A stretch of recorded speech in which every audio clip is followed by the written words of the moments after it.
Yeah, I think it's good. Yeah, I think we're good. Okay. Still got time though. That girl. Okay.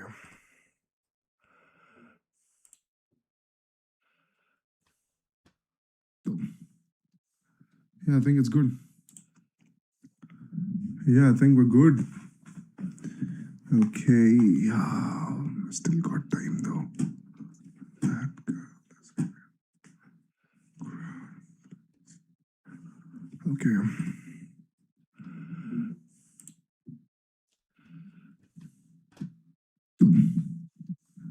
Yeah, I think it's good. Yeah, I think we're good. Okay. Still got time though. That girl. Okay.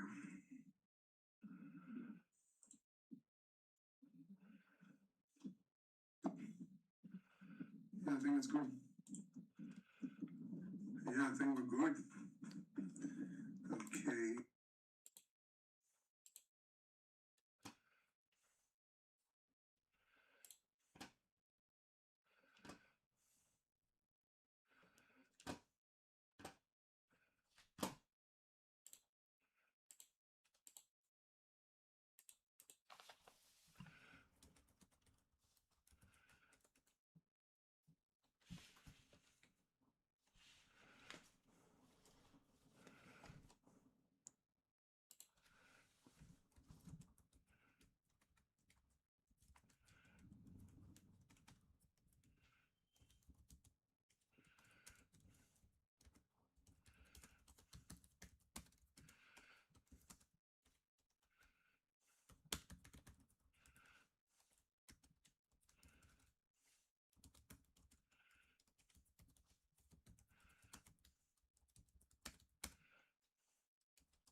Young bull living like an old geezer.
the history of America. Brown.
It's just like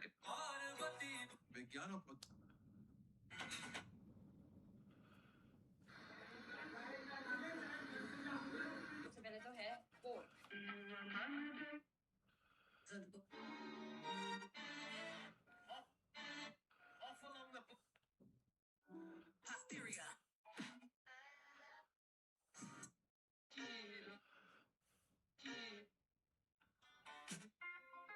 Things like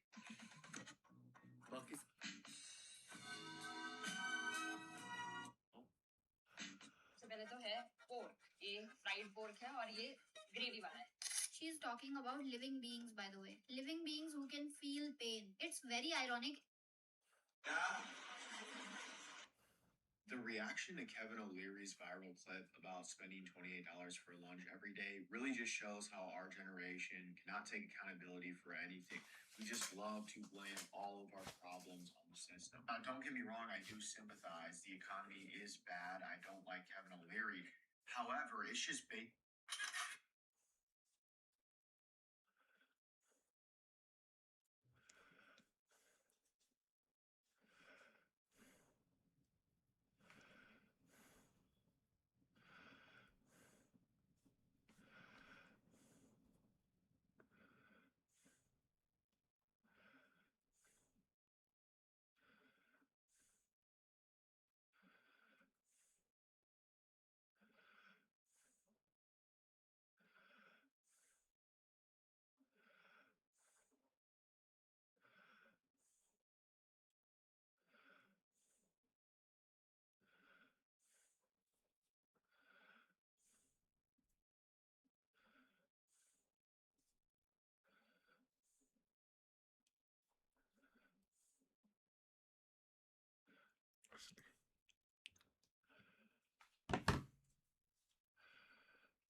Okay. I think we're good. Let's wait for 6 more minutes and then we'll start the stream. Thank you all for joining. 6 minutes, yeah?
Thank you. Thank you for subscribing. Thank you, Akul, for subscribing. We'll start soon. We'll start soon. 4 more minutes, guys. Come on. Just 4 more minutes. And then we'll start the stream. I don't really care how many people are gonna be in the stream when we start at 8:30, but the show will start because we need to have some sort of discipline with the show. The show will start at 8:30. So if you guys have friends and you guys want to let them know to join the stream, please let them do, because this is the start of something that's amazing. So let's see how it goes. Give me exactly 3 more minutes and then we'll start. My headline is cool, man. These guys are my friends. That's the problem. You know, my friends are on the stream. That's the problem.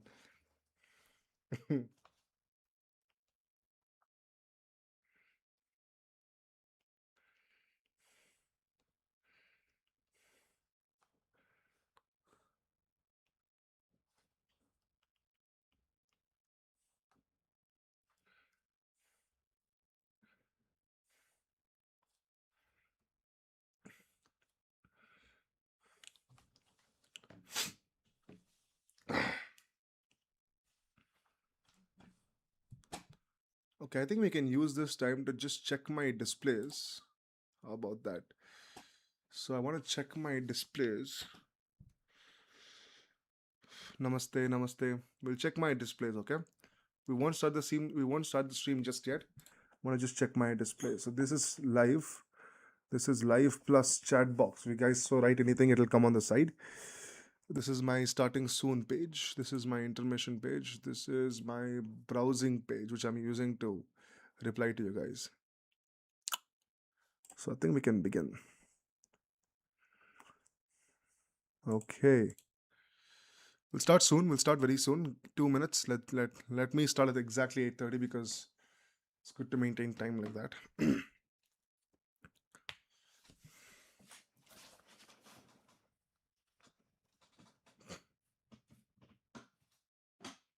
Thanks. Thanks for the compliments, guys.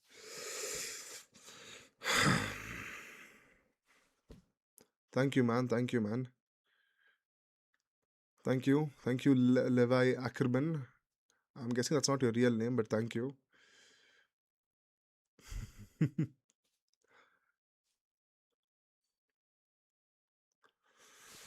Okay, I think we can begin.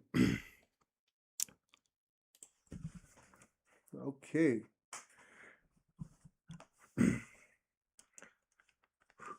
Ladies and gentlemen, welcome to the very first episode of The National Perspective. This is a brand new weekly live talk show that we are hosting. This is going to be a very amazing show. This is a place for young intellectuals, people on the right, people on the left, people who care about the country, to come together and to have a discussion about, you know, the politics, about what's happening in the world, what's happening in the country, and how it affects you and I. Thank you everyone. Love from BMSC. Thank you so much. So let me give a bit of an introduction as to what this show is going to be about. That will set the direction for the entire show that we're doing. First of all, for those of you who don't know, my name is Sameer Rao. I'm known as Civita Sameer on my handles, as is mentioned in the screen. Please do give me a follow there. I post bangers on Instagram, I post bangers on Twitter, and now YouTube is a new domain to conquer. Yeah, so we're gonna do that too. And for me, I just believe that live content just works better for me, you know, because the thing about live content is that I don't have a script. And usually, whenever I make my reels on Instagram, I need a script, right? And when I have a script, I feel like it does not really communicate what I want to actually say. Because with a script and with the 3-minute time limit which we have on Instagram, it kind of limits my ability to actually convey information. Hi Nikhil, welcome to the stream. We just got started. I'm just giving a small introduction, so you haven't really missed anything. Yeah. Anyway, so first of all, I know for a fact that this is happening on the IPL finals, and I deliberately put it on the IPL finals because the kind of audience that I want here are not people who are, you know, super interested in other stuff apart from politics. This is going to be a very serious channel. This is it is better for debates. That's the whole point. I want to debate probably Keshav Bedi soon. We'll see if that can happen. Although he blocked me on Twitter. He blocked me on Twitter, so I don't know when that's going to happen, but we'll see. Hopefully, I'm counting on it. Anyway, the reason that the reason that I made the shift to live stream is because as I think Levi said, that it's better for debates. That is 100% true. But what is also true is that it's a way for me to communicate with you guys on time. The problem is I'm not going to read every single comment. I can't, but the probability of me replying to your stuff live is just like 10 times higher. So for me, I think live format is just better. So let me give a small introduction about myself before we start today's show, because we have a lot of topics to be covered. Okay, so my name is Sameer Rao. Welcome to the stream. This is the National Perspective. This is episode number 1, day number 1. And what is this show about?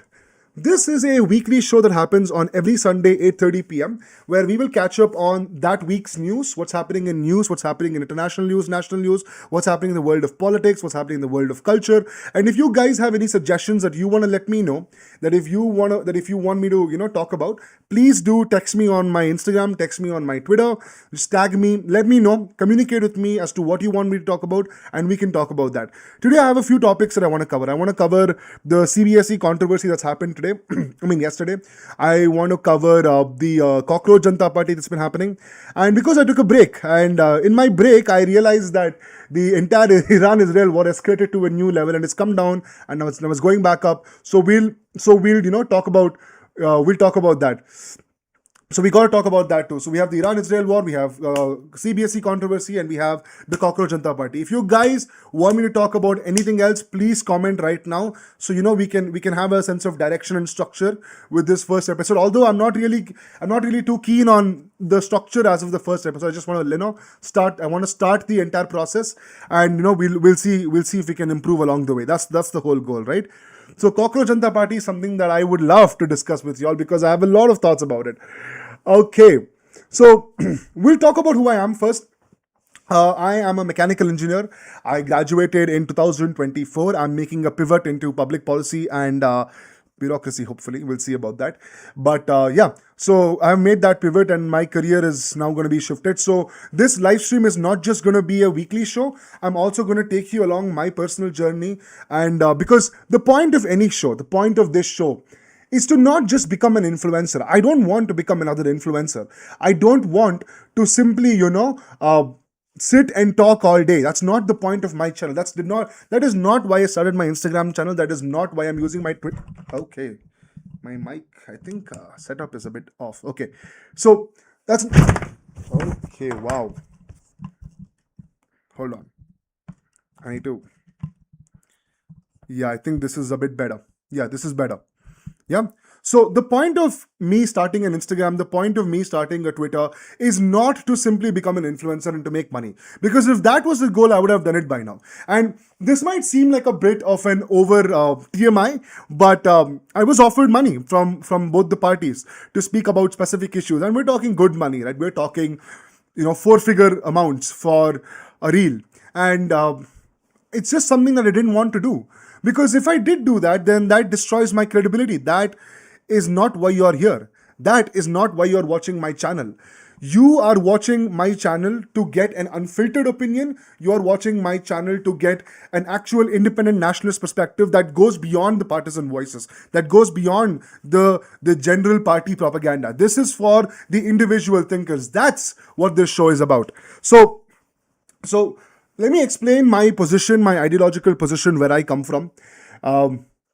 Let me talk about what's in my head, because you need to understand the lens I'm operating from, the perspectives that I'm operating from before you actually watch the live stream. That makes it like a lot better for you guys, and I think we'll be on the same page. I think if you follow me, I think we're already on the same page. Okay. So I am a nationalist. I identify myself as a nationalist.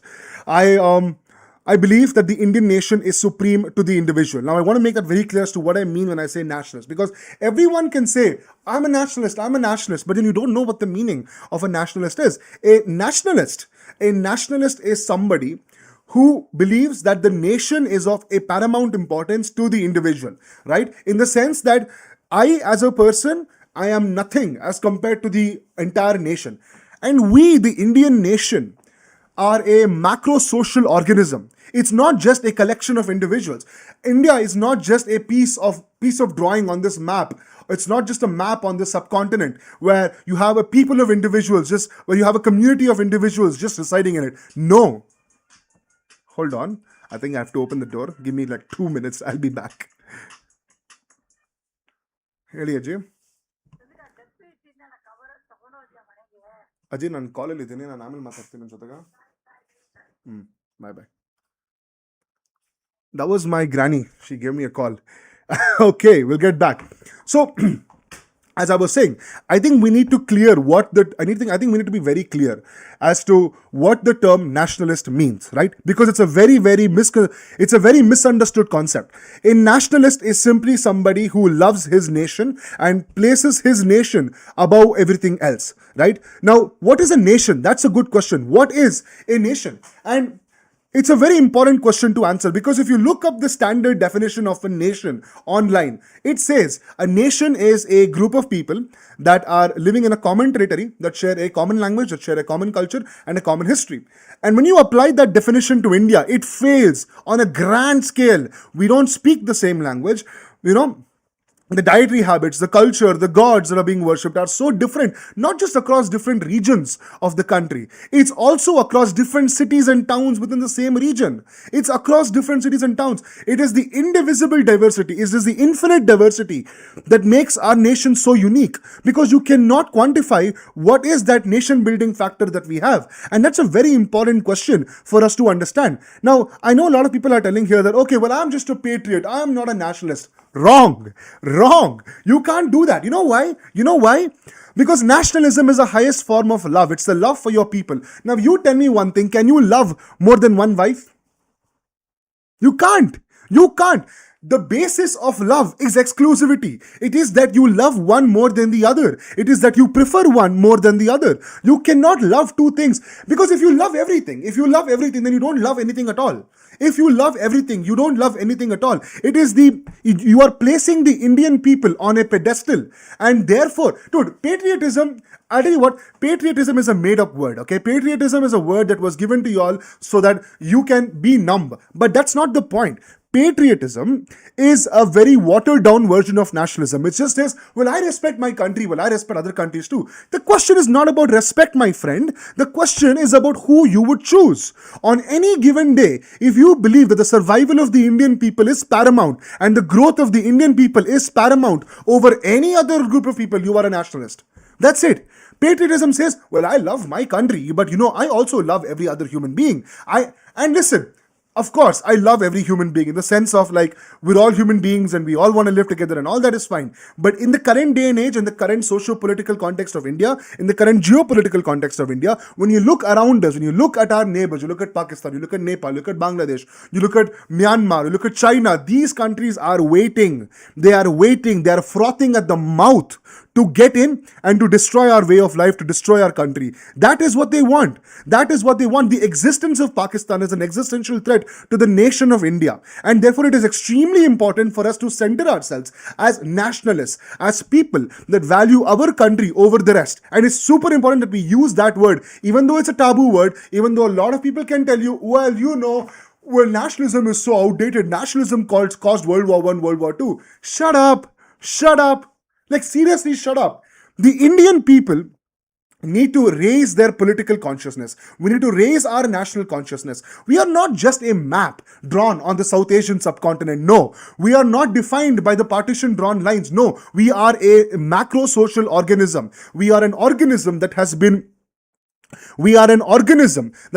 in place since millennia. From the times of the Vedic ages up till now, it is a macro social organism where each and every group in our country played a very significant role, which is why, even as me being a South Indian, right, I'll always tell people that I will always tell people that even though I'm a South Indian, I will always, I will respect the Marathas, I will respect the Gujars, I will respect the Rajputs, I will respect the Bengalis as much as I respect my own people. Because without these other people, without these other groups, my homeland of Karnataka would not be safe. It is because of the combined efforts of this great civilization that we have survived for so long, right? We are a civilization that has been, invaded, it has been looted, it has been, at a point it has been dishabilitated from its original centering. And even despite all of that, even despite the ravages of time and history, we have survived. We are a people of ancestors like Chhatrapati Shivaji Maharaj. We are a people of ancestors like Nalbadi Krishnaraja Vadeyar. We are a people of ancestors like Savarkar, like Bose. Like, we are people who are meant to keep our country together. And if we don't, nobody will. Because I've lost hope on the boomer generation, let's be honest, right? Because they've had our country for quite a while right now. And they are not radical enough to take the steps that we want our country to be taking. They are not radical enough to carry out the bureaucratic reforms that we want. They are not radical enough to undergo a top-down cleansing process of the entire state machinery in order to completely give a rebirth to our nation. I want you guys to Google this word. This word is called as palingenesis. Now, this word comes with a lot of baggage, right? It comes with a lot of baggage. Palingenesis is a word that comes with a lot of baggage because it is used in very controversial contexts. But the core essence of the meaning of the word palingenesis is rebirth. Palingenesis means national rebirth.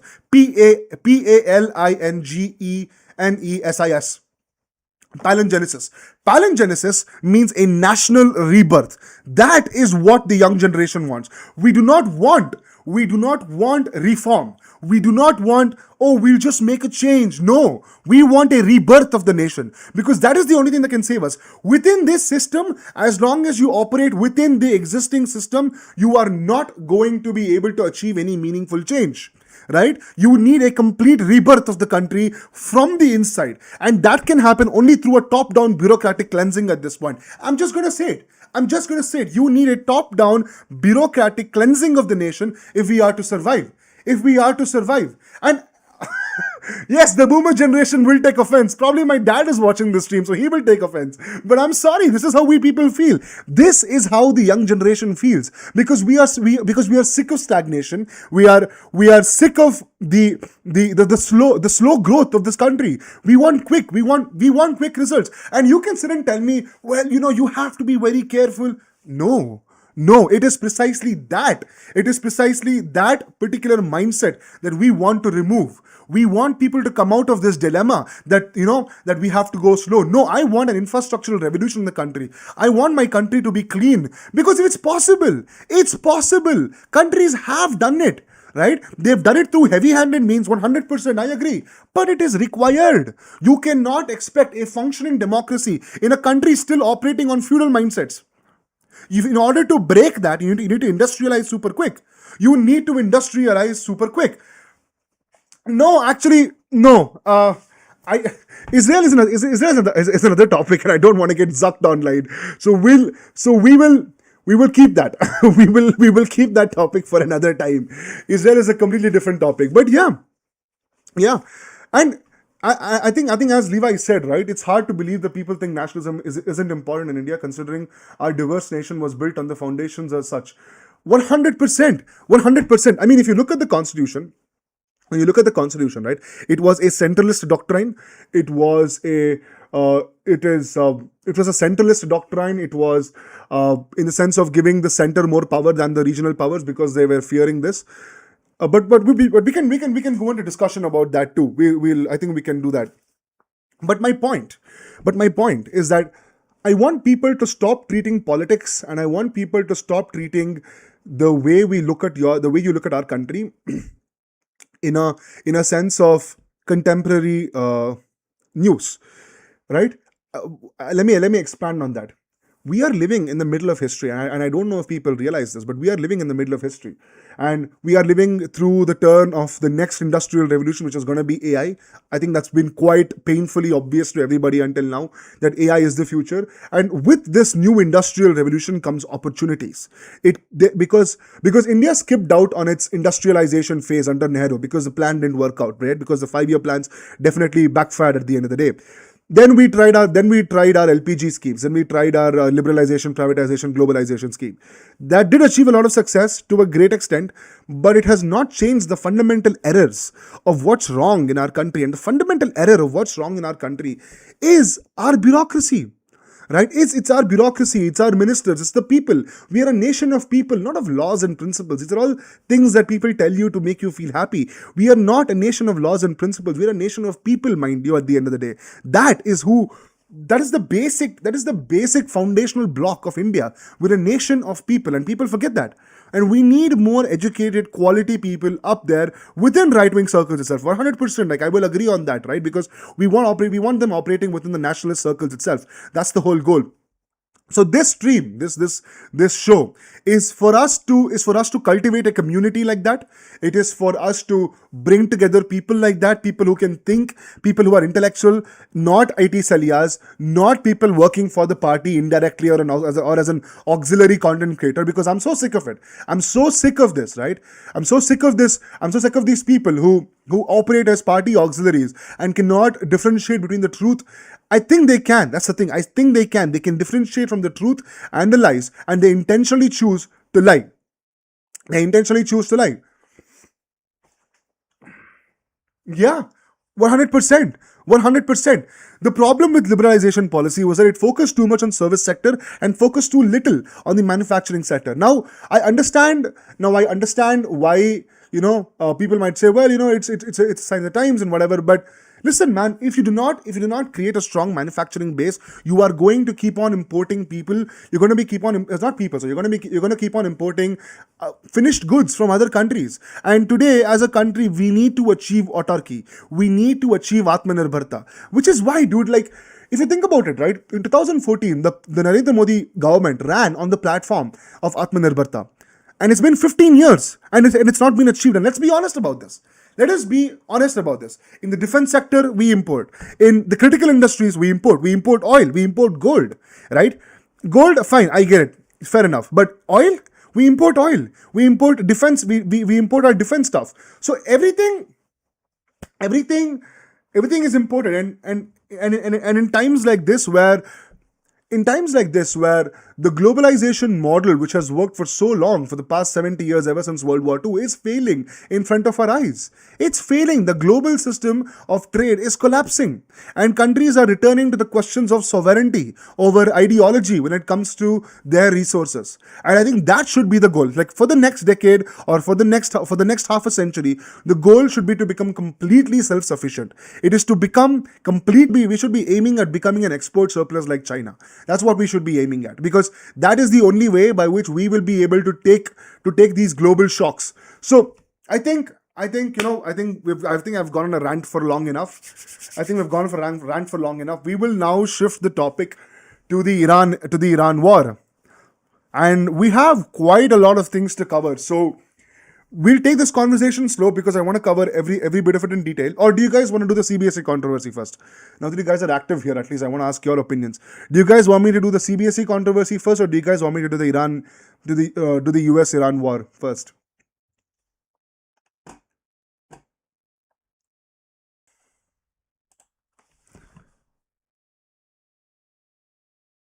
Is there a lag? Is there a lag?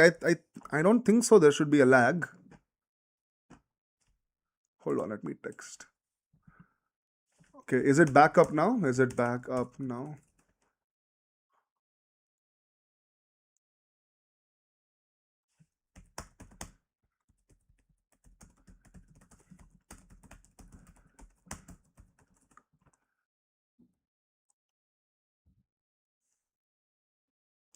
Yeah, so I'm operating on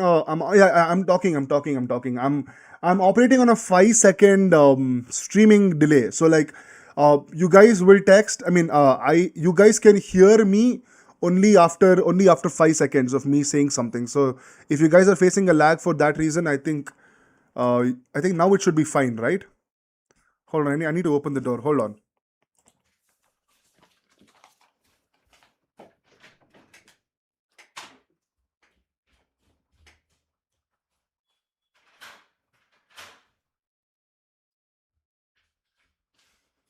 ಸ್ವಲ್ಪ ಜೋರ್ ಜೋರಾಗಿ ಮಾತಾಡ್ತಾ ಇರ್ತೀನಿ. ನಾನು ಜೋರ್ ಜೋರಾಗಿ ಮಾತಾಡ್ತಾ ಇರ್ತೀನಿ ನನ್ನ.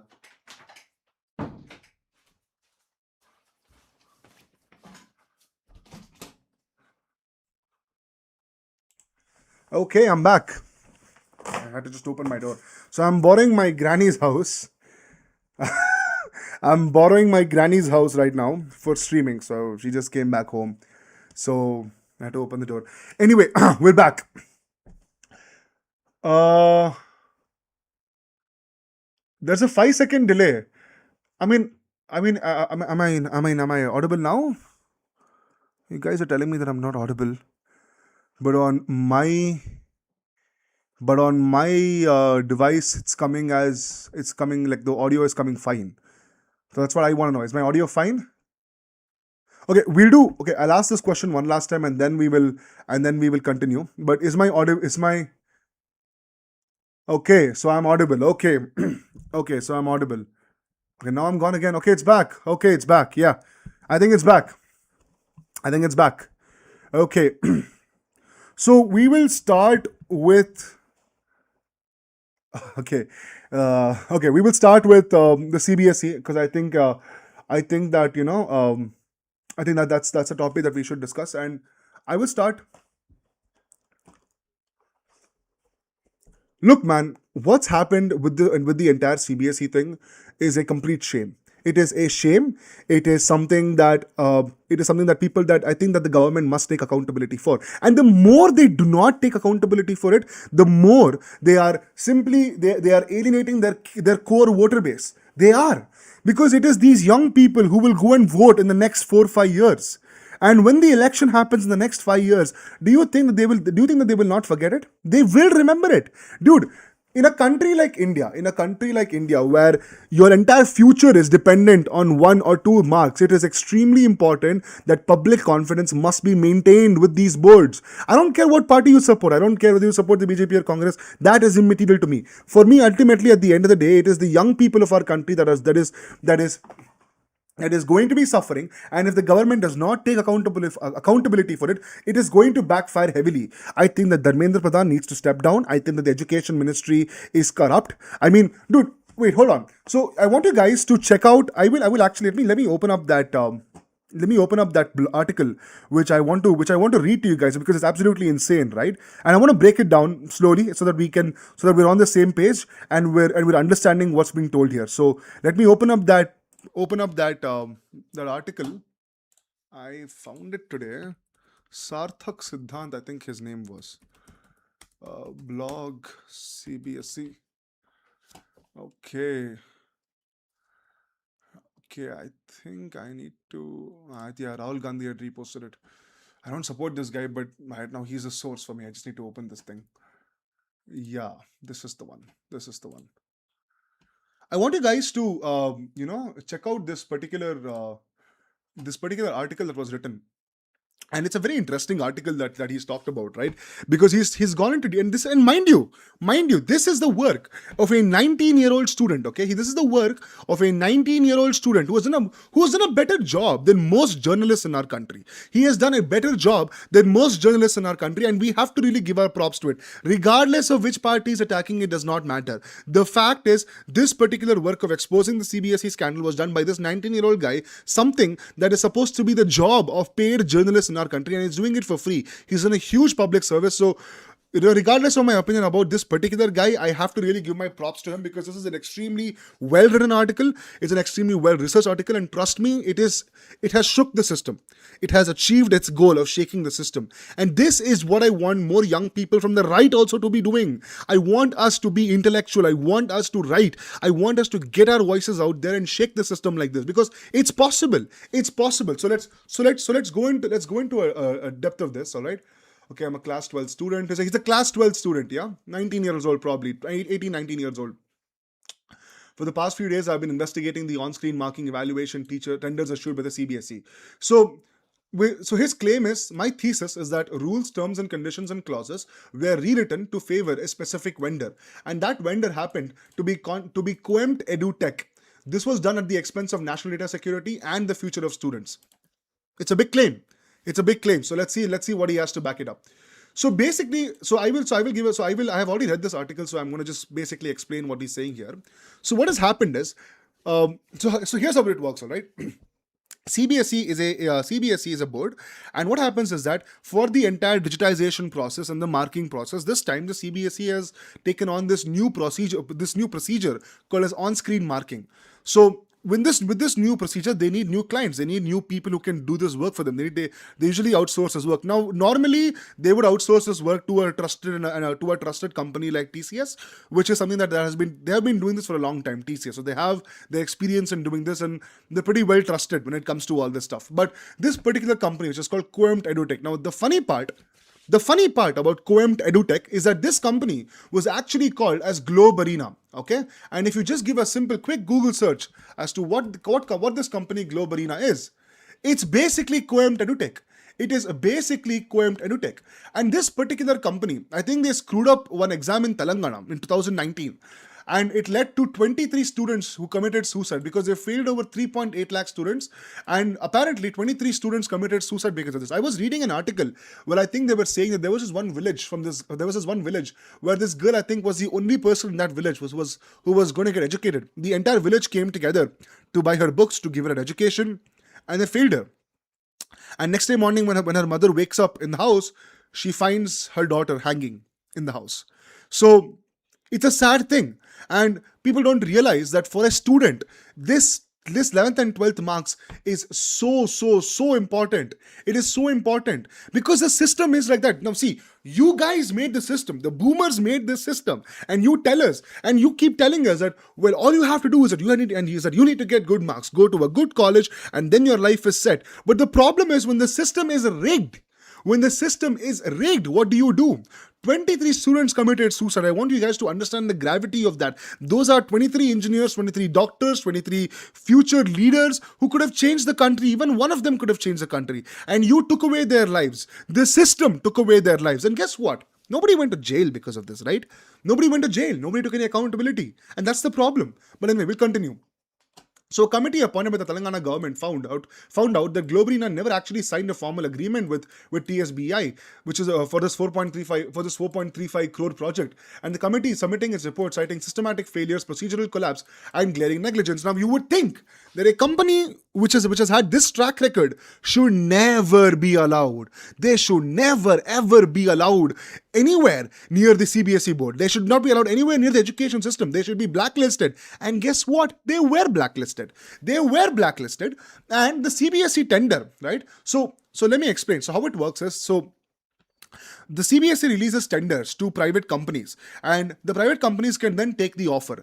And in these tenders, there's something called as RFP, or rules for proposal, right? And under these rules for proposal, there are certain rules that a particular company has to basically fulfill.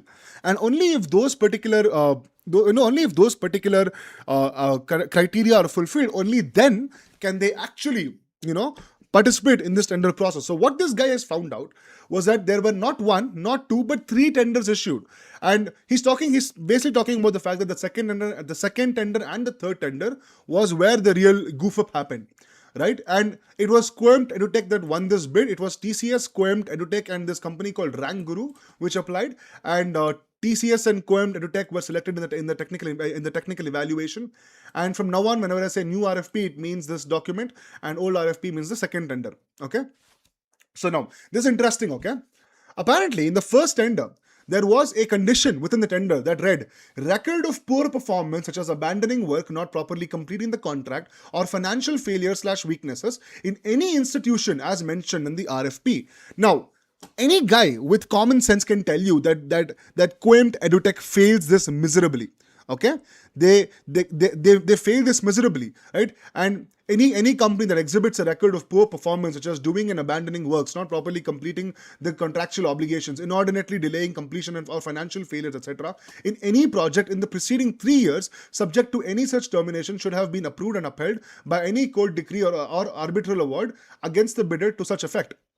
Now, in the new RFP, these clauses were completely wiped out. In the new RFP, none of these clauses exist. And you have to wonder why. Why do you think, because let's be honest, why do you think that the CBSE board would remove this?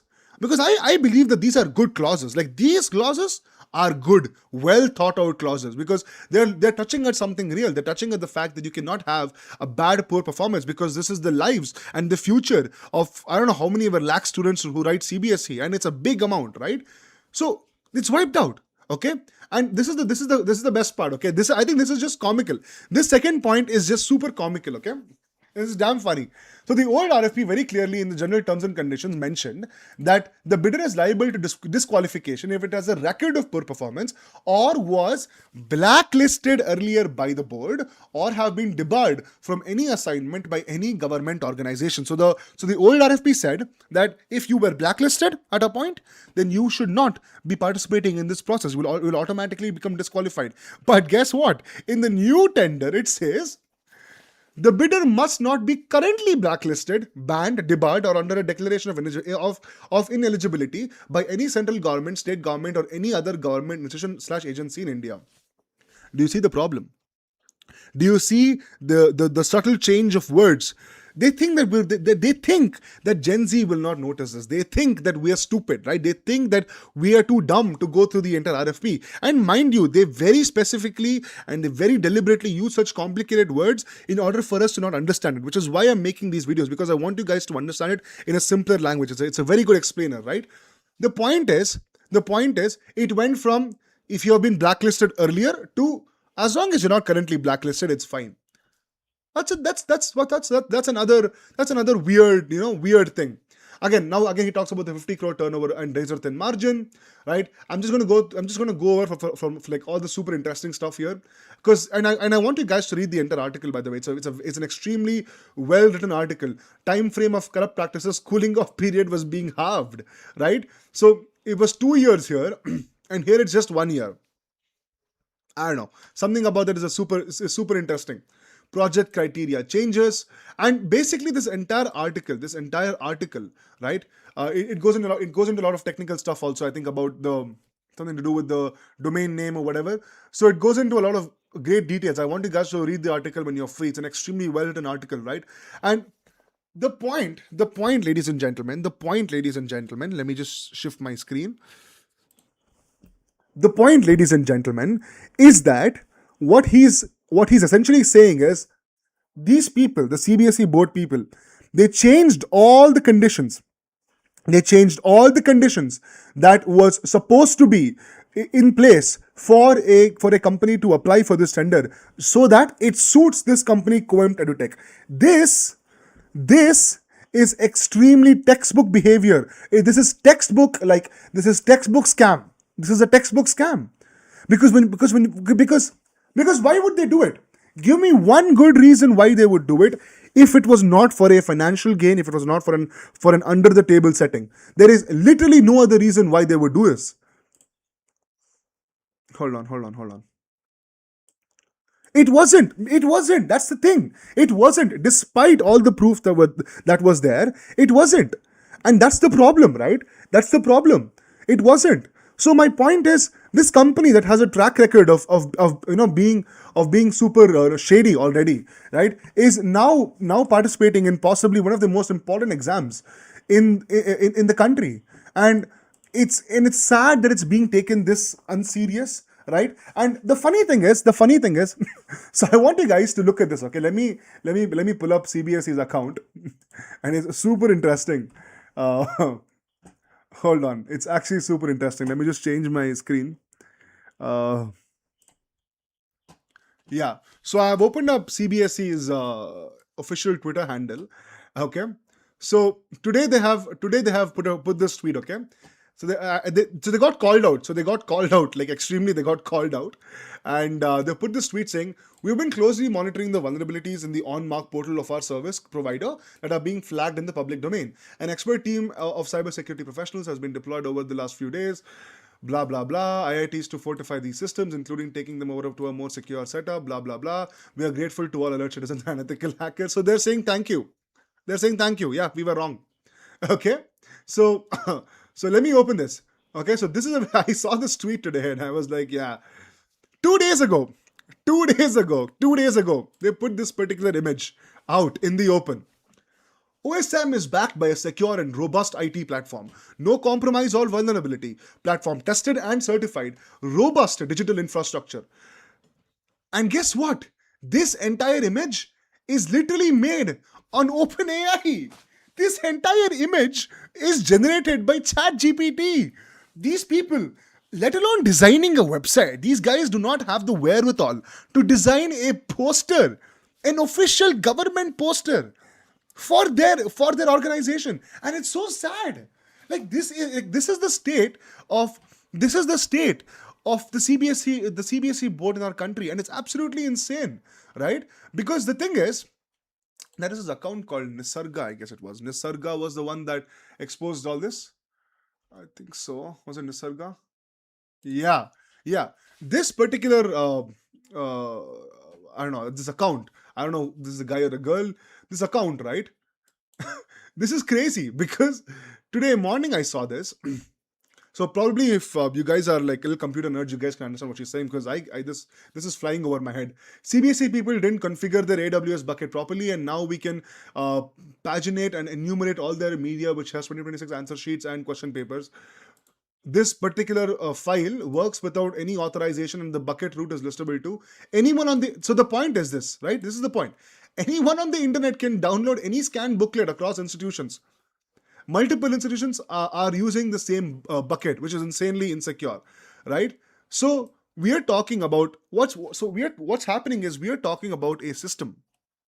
We're talking about a system where this live portal, right, the so-called live portal for the CBSE board, anybody can access it online. If you guys know how to do ethical hacking, or I think it's probably easier than that. Anybody can access it. Anybody can download the files, and I think I did see one more source saying that anybody can even modify the files. So what you have is that your entire country's answer booklets are sitting in an open. It's like sitting in a locker where they have forgotten to put the lock on. That's it. Like, it's that simple. And we are a country of engineers, damn it. We're a country of engineers. We're a country of CS engineers. We have IITs, which is like considered to be one of the top premier institutions. And you're telling me that we export all of these engineers outside. We send these engineers outside. We send our Sundar Pichais outside. We send our best talent outside the country. And what we get in India is extremely subpar service for a nation that prides itself on the amount of engineers that it produces. That is the biggest irony of this all. And this is not a question of politics. This is not a question of whether you support BJP or not. The point of the matter is, this comes under the central government, and they should take responsibility for it. Alienating the youth is never a good idea. It is never a good idea. It gives room for miscreants like the Cockroach Janata Party to take over and to basically polarize the entire discourse. That is the problem. That is the problem that you're creating. It is never a good idea to alienate young unemployed youth. You know why? Let me explain. You know why? Let me explain. The reason is because in any country, the monopoly of violence at any given time is held by the state.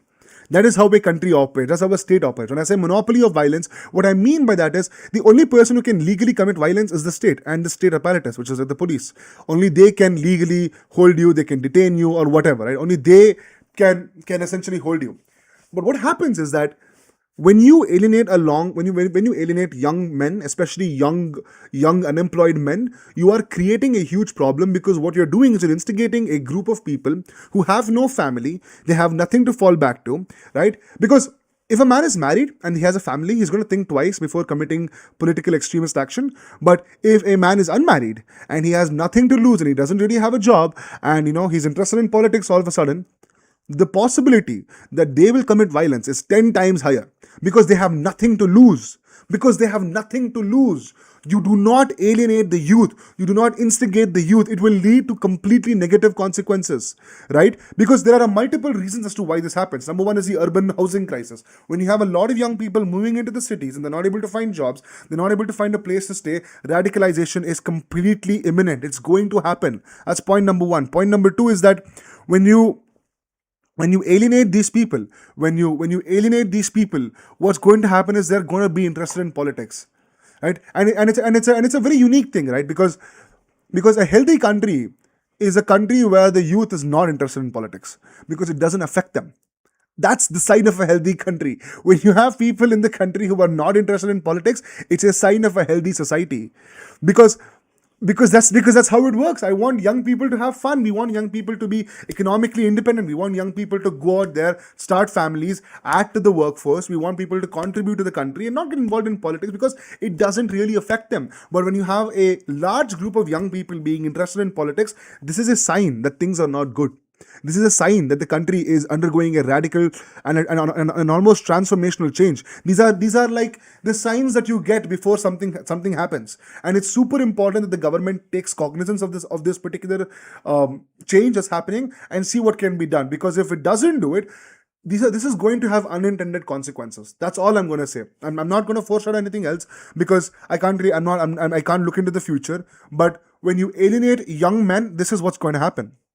All right, let me read the chats because you guys have been chatting for a while. So let me read what's happening. Okay, you guys are saying a lot of things about CS, which I'm just gonna ignore because I can't read it. Um, Yeah. Oh, by the way, the funny part was that the entire thing was full of problems and reportedly by teachers who worked on it, and they still went ahead with it. I have to think that I have to think what they were thinking at some point. I think they could. I think they thought they could get away with it. I really do. I think that they did not expect so many people to, to apply to see their paper. Number one, because I mean I didn't do it when I was in my 10th. But that's another conversation. But I think a lot of people don't do it in general, and I think that they were expecting that it's not going to happen. They were expecting that people are not going to really dig into it. But hell, in 1 week, we have a 14-year-old Vaibhav Suryavamshi bloody changing the world of cricket, and you have Sarthak Siddhant, doing these crazy things with this blog. So kudos to him. I don't know what his political opinions are. Join us. We are better than the CJP. I promise you that much. But I don't know. I don't know what your your political inclinations are. But kudos, man. I think credit is due where it is due. It's an amazing article, extremely well written, extremely well articulated. Really, man. For a 19-year-old, you are doing more than a lot of people in their 30s and 40s are not able to do. So on that front, seriously, my hands are up. Like, on God, man. On God, my hands are up. Anyway. So that was about the CBSE controversy, and it's quite interesting to see where this will go. And I think that the only way, dude, I live in Bangalore, man. That's a question that I will answer once I move. So I'm moving to Delhi soon, probably. So when I move to Delhi, probably I can talk about it then. And I'm fearful of my safety because it doesn't really have a great reputation of taking criticism. And right now, I do not have any backup. I don't have any lawyers with me. I don't have any, personal security or whatever. So you got to give me some time. But I will talk about it. It's a very interesting topic. But we can talk about DK Shivakumar in general, though. And that's going to be a very interesting conversation. Anyway, my point is, that this entire CBSE controversy, I want you to think about it from your perspective. Imagine that you were a 10th grade or a 12th grade student, and this happened to your paper. Now you don't even trust the system. I think I saw a guy who applied for a revaluation after seeing all this, and turns out that two pages of his answer sheet were missing. And as somebody who takes academics very seriously, I would be darn pissed if this happened to me, because my life is dependent on it. My life and my future, right, is dependent on this, because this is a question of your college, of your university, if you're in 11th and 12th. This is a question of your university and which university you go into. And going to a good university invariably makes your life a lot better. So it's a very, I'm telling you that, imagine that it was you. Imagine that your paper would do it. Despite your cultural inclinations towards the right-wing party, I'm telling you that you would always think twice before voting for them, because they screwed with your life. They screwed with your life. It is a scam. It's not just a scam that happens, in the top levels of government and it doesn't really affect you. No, this is a scam that affects you. This is a scam that affects us. It affects young people. It affects people who are trying to build their careers, right? So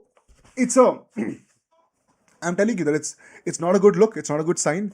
And if the government does not take accountability for this, does not do an independent investigation on this, because it smells like scam. I don't want to use the word scam and just say it is a scam for legal reasons, but I will say it definitely smells like scam. And where there is smoke, there would definitely be fire. Even if it's not the fault of who you think it's the fault of. There could be something else happening underneath the surface.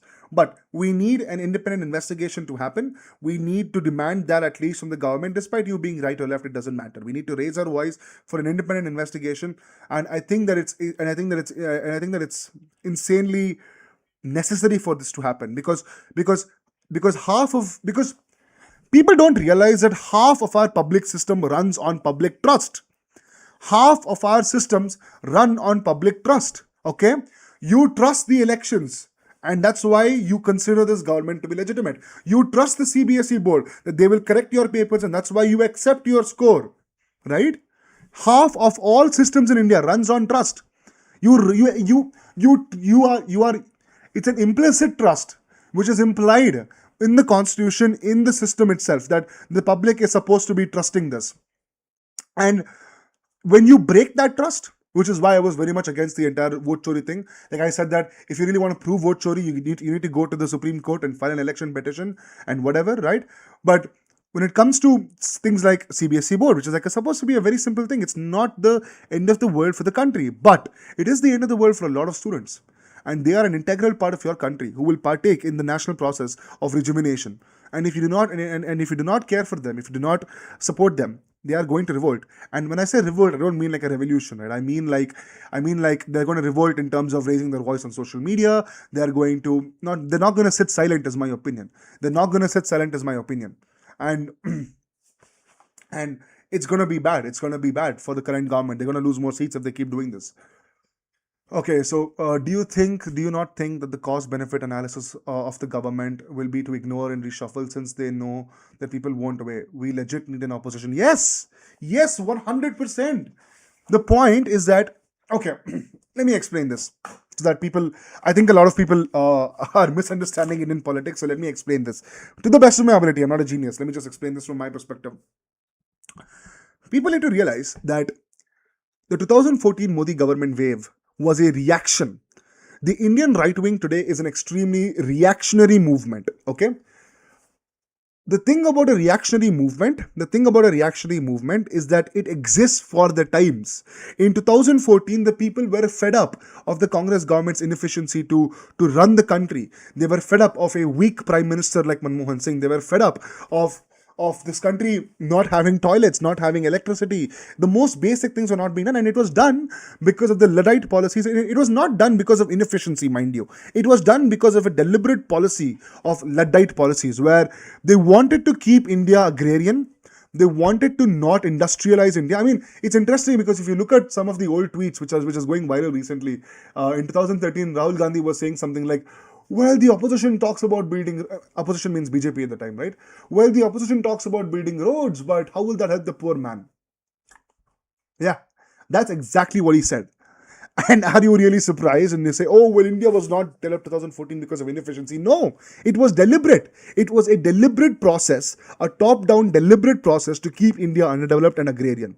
And 2014 government, the Modi government that came in 2014, was a reaction to this. It was a reaction to this. You look at the economic messaging of the time, it was extremely like, we are pro-free market, we are pro-industrialization, and they did do work. And don't get me wrong, they were incredible. I mean, you look at the number of toilets that have increased. You look at the electricity that has increased. You look at now we're moving on to nuclear technology and nuclear energy. We and a lot of things did happen. They promised us a dream of Atmanirbhar Bharat and whatever. But what's happened is the best response to criticism during the eras of 2014 to 2019, even 2019 regime to an extent, was blaming the previous government, which in some cases is fair. But now what you have is, you have 15 years of the same government, and the youth of the country do not know any other prime minister apart from Modi. The youth of this country has never participated in politics when Modi was not the prime minister. I want you guys to remember that, right? Like for me, I was born in 2002, okay? And for me, I got into politics when I started to read about politics in 2014 itself.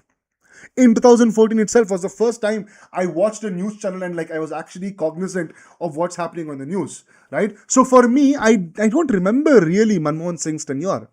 I don't remember these events. Like, it's not in my conscious memory. So when people say, well, this was the Congress government's fault, I'm not able to relate to that. That messaging is not going to go to me. It might go for an older generation, but it's not going to go for me. So how long will you blame them for, though? Even on an objective standpoint, how long will you blame them for? It's not a good idea to blame somebody whom you don't even remember, because it doesn't make sense to me, right? And that's why when I say that the BJP government is a reactionary government, it was a complete reaction to the inefficiency and to the policies of the Congress government of the past. which is why they kept taking Nehru's name, which is why they kept taking Rahul Gandhi's name, which is why they kept taking Manmohan Singh's name, because it made sense. It was reactionary and it was for its time. But now this government and the narrative system that they have built, the IT cell that they have built, if they still behave reactionary, that messaging is not going to go through, because we don't remember it. We don't even remember it. You guys have been in power for so long. You guys are the new standard ruling party. The INC is the opposition, right? The INC is the opposition, and if the because until 2014 the standard ruling party in India was the INC, and the standard opposition was the Jansangh or the BJP. But now it's completely reversed. It's 15 years of total domination, right? So we don't really remember anything. Okay, we'll go through a bit of a chats. The youth focus on momentary grievances more than like structural discontent. I mean, do you really blame them? Do you blame them though? Like at the end of the day, if my because dude, the momentary grievances are because of structural problems, and that's why this channel exists, because I want to give a better structural understanding to the momentary grievances. Okay, do you think that the actual right wing of India is just silent and are overshadowed by the deeply religious RSS mask, which is not entirely true, and the left automatically thinks that they're above the all? That's a very interesting question. The problem is there is no actual right wing in India. I hate to break this bubble for you. There is a party structure, there are people who support the party, but when I say an ideological right wing, which exists independent of the party, that does not exist. In the left, it exists. In the left, it exists. There is a left wing beyond the INC. I mean, INC is not even left wing, so we'll not consider that. But I would say there's a left wing beyond the communist parties or the socialist parties, or there's even a liberal wing in India beyond the INC. Which and guess what? The people in these wings and the people in these ideologies are professors. They are college educated professors. They write research papers. They publish books. That is the real intellectual weight which the right wing has not capitalized on. They have just not capitalized on it. They have not built the intellectual ecosystem required to counter this. In fact, they I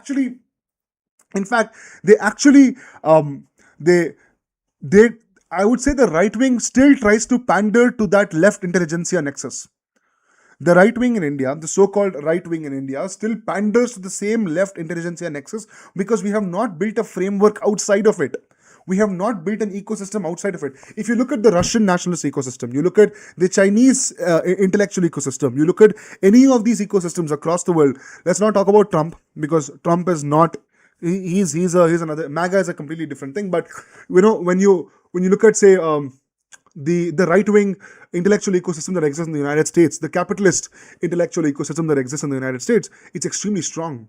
They're strong, and they were in control of messaging. They were in control of the system for a long period of time, which is why the country never allowed communists to run in the country in the first place. So my point is, all of these ecosystems have professors, they have academicians, they have departments supporting the endeavor, and the policy inputs for this comes from them. The policy inputs for the country comes from them in these parties. But in India, we don't have that. We still pander to the left wing intellectual ecosystem. In fact, we still, I think a lot of our policy decisions also does come. I think at least a good majority of it, or a good bit of it, does still come from these left wing intellectual ecosystems itself. So we are still operating on the wrong framework, and until we do that, we are not going to get any decisive right wing change in our country, because that's super important. People don't really understand it, right? Hi Aditya, nice to meet you, man.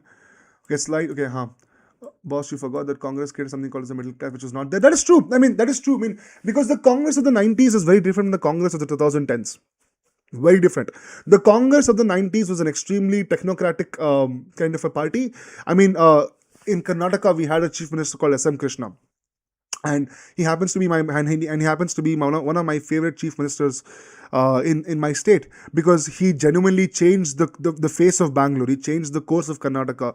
He laid the building blocks and foundations of the IT capital in our city. So I'm not going to sit here and say, oh well, it was the Congress. No, like, let's look at the actual policies that they took, and we can appreciate them if they're good, and we can disavow them if they're bad.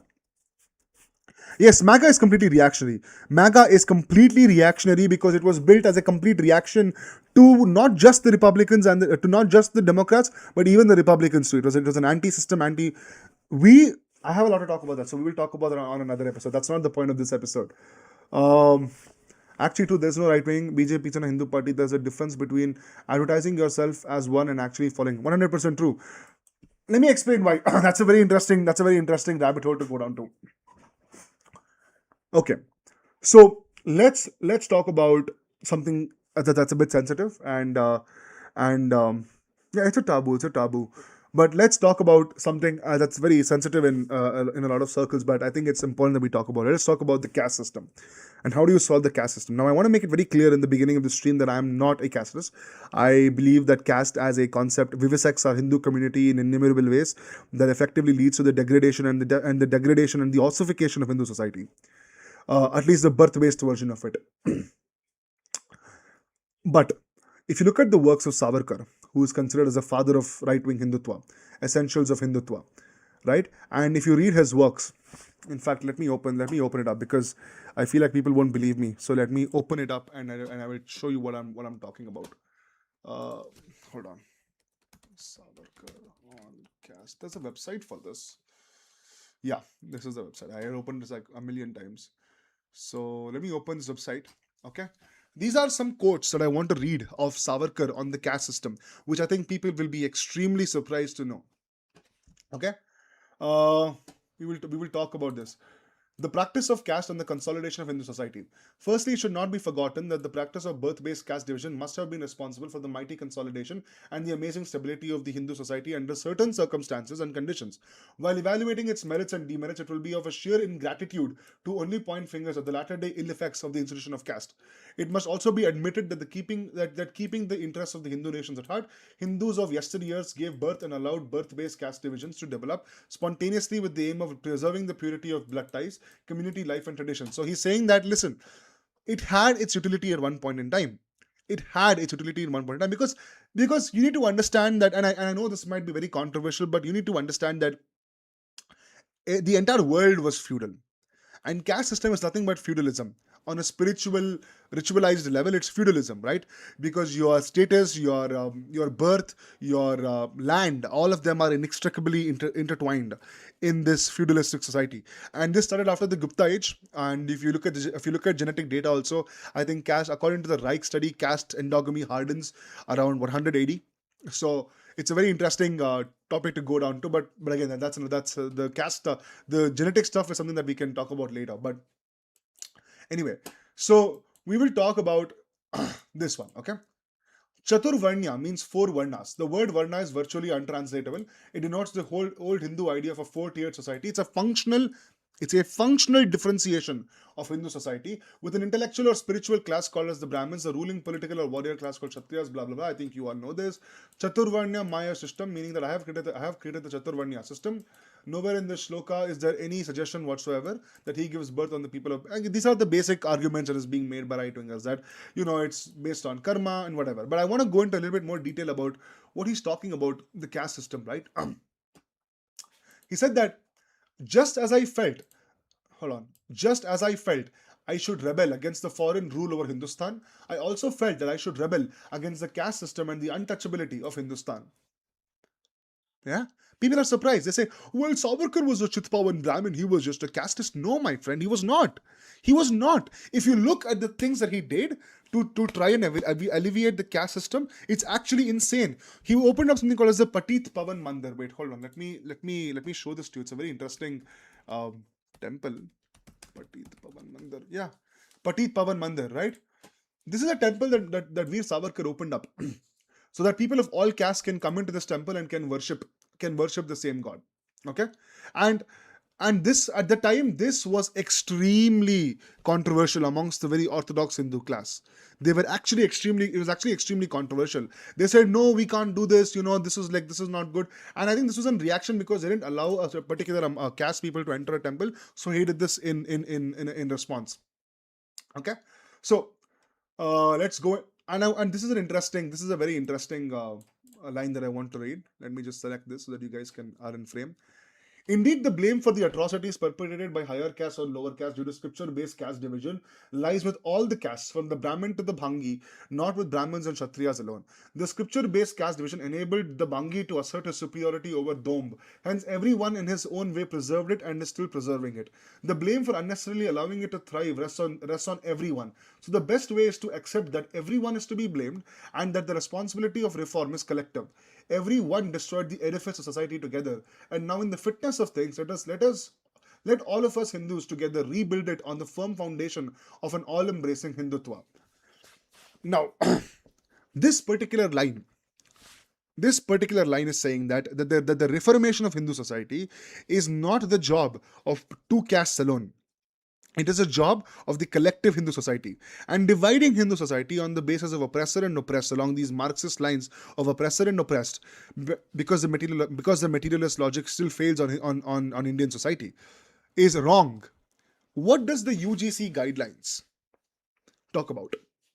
The UGC guidelines talks about dividing Hindu society on the basis of caste, on the basis of who's going to be the oppressor and who's going to be the oppressed. Perpetual birth-based tags on people to say you are a perpetual oppressor and you are perpetually oppressed, which means that if a person from a community which is tagged as perpetually oppressed, if he makes a caste statement against a person from the same community, that cannot be tried in court. However, if a person from a perpetually tagged upper caste or oppressive caste, they can never face casteism. This is what the UGC guidelines are talking about.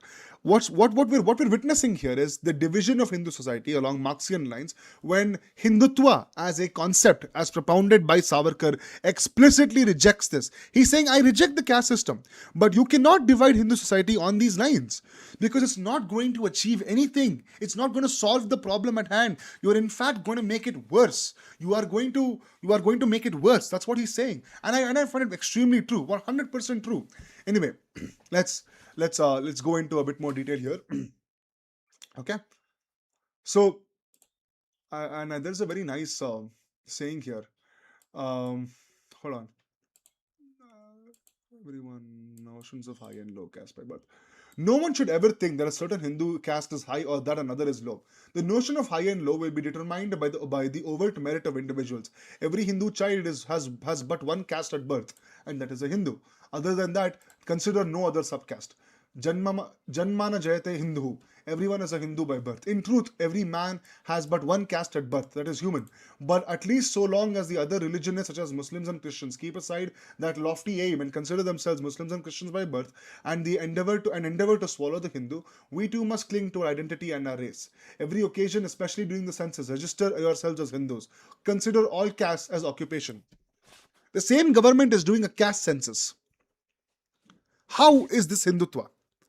How is this Hindutva? If you're talking about a real right wing in our country, where it is not rooted in these principles, it is, and I'm showing you the words of Savarkar itself. I'm not showing you something that I've cooked up in my head and calling this as right wing. This is the words of the father of the Indian right wing, of the father of Hindutva, and he himself is saying that on every occasion, and especially during census, register yourselves as Hindus and Hindus alone.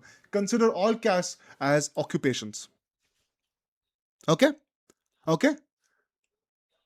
And guess what? It's not just talking about, oh, caste system is bad. No. He has given a very specific route, a very clear route as to how we can abolish the caste system in our country within the Hindu fold. Okay? And it's super important that we read this. Caste organizations, so he's talking about caste organizations, okay? Caste organizations are inevitable, though undesirable in a period of change. So long as most castes have their own organization, the remaining ones find it difficult and harmful to shun them. As of now, the institution of caste is deep-rooted and alive with an innate sense of high and low appended to each caste. Hence, they have their own specific issues of their interest. When caste-specific disabilities, injustices, and needs gradually disappear, when all castes reach the same level, or in other words, when caste discrimination decreases leading to the loosening of caste divisions, such caste organizations will automatically become redundant and tread the path path to extension. To organize the Hindu nation, it is extremely difficult to bring together individuals. It is relatively easier to begin by bringing together different castes. Bringing people together can be initially done by caste organizations, and if you talk to organizations of some subcastes will be excluded. If you talk to umbrella organization of caste, you will increasingly tend to amalgamate all the subcastes. If umbrella organizations of different castes make keen efforts in the right direction, then it will not be difficult to tread the path leading to the national temple of Hindu consolidation. Okay? One more. The first essential thing is to start a caste abolitionist group in every town and village that have no link whatsoever to any caste organization. We should not start any but we should not start any caste organization. However, we should not claim any caste as our own present day caste. However, just as it is unexceptionable to say that I was born in such a family, it is also unexceptionable to say that I was born in such and such caste. To deny it would be laughable. It is foolish and even harmful for caste abolitionists to totally boycott all caste organizations, for they need to use a desirable element in caste organizations to abolish caste itself. Among existing caste organizations, though, there are those that have been established with the sole aim of asserting their caste superiority. Abolitionists who belong to that caste would have to give up their own freedom to reject caste divisions and participate in interdining if they wish to participate in such organizations. If that is the case, abolitionists should have no truck with such caste organizations. Our Hindu caste abolitionists brethren should most certainly participate in the progressive caste organizations to make them more receptive to abolitionist principles, ensure that they abolish subcaste, cause elimination of the practices of abolish subcaste, the cause elimination of the practices of untouchability, prohibition of interdining, etc., and encourage them to do useful things such as education and the like. In fact, they should go on in such organizations in numbers large enough to create their own majority and make their brothers in caste receptive to its abolition. Has any of this been done by the so-called right-wing government in India? Simple question, no? If the father of Hindutva, Savarkar, is giving you a specific way to try and abolish caste, and you claim to be a Savarkarite, you claim to be a Hindutvavadi, you claim to be a right-wing government, and you are not taking any steps in this direction, right? Hindutva is not just about branding, the saffron branding. It's about principles. It's about deep-rooted modernizing principles within the Hindu fold. That's the point of this entire book that was written, Essentials of Hindutva. And you're telling me that the government is right-wing? Don't lie to me. Don't lie to me. Okay? And that was the reason why the entire thing on Twitter happened. Because I mean, you guys can read my article on Swarajya. I've written about this in a great detail, but that's exactly why the controversy happened with the UGC guidelines, because it's not just about, oh, upper caste people are revolting. No, it's about the core cultural voter base of the country who voted for this party with the expectation that it would rise above caste differences, cause the consolidation of the Hindu nation, and now we see them politicking and trying to gain votes. And when we question them, they say, "Well, do you want us to be in power or not?" We're like, "No, that's not the point, my friend. The point is you are abandoning the first principles of Hindutva itself. That's what you are doing." Okay, so let me read the super chats now. I think I didn't see your chats for a while, so I need to go. Okay. Oh yeah, 100%. We need something similar to the Meiji Restoration. Thank you for bringing this up. Thank you for bringing this up. This is a very interesting conversation to have. Okay, so after this we will talk about the Cockroach Janta Party. Now, see, honestly, man, I haven't really planned an entire structure for this live stream. It's my first live stream. I'm trying to just take it slowly. I'm trying to just go by the chats, but eventually I think I have to form a structure. So for now, I think it's just going to be a conversation. We'll talk about the Meiji Restoration. So for those of you who don't know, okay, I think I can clip this to a nice YouTube video also. No, so let me just really get in form. Yeah. Okay. Okay. So, for those of you who don't know, the Meiji Restoration is a period in Japanese history where we had this one emperor called Emperor Meiji. Okay, and Emperor Meiji was this king of Japan that came after the end of the Shogunate era, and the Shogunate era was basically this era in Japanese history where it was riddled by the caste system. Now, for those of you who do not know, Japan had a very extensive and a brutal caste system. Okay, and obviously there are differences between the caste system of Japan and the caste system of India. I'm not gonna lie, there were differences, but I will Google the names because I forgot the names at the moment. Caste system of Japan. So it's a real thing, okay? And they had it was a fourfold society, very similar to India, and you had the samurai or the warrior ruler, and this was like basically the Brahmin and the Kshatriya fused into one, okay? Because you have a ruler and an administrator coming together, and I think if I'm not wrong, it was only the in fact, it was the only they had the exclusive right. Yeah, they have the exclusive right to carry swords, and they lived by a strict code of honor. Then you had the farmers or the peasants, highly respected second tier because they produced the nation's rice and they lived modestly. Then you had the artisans, such as the. Okay, hold on. My camera fell out. Small world and my friends don't know me. Okay. Okay, I think we're. Okay.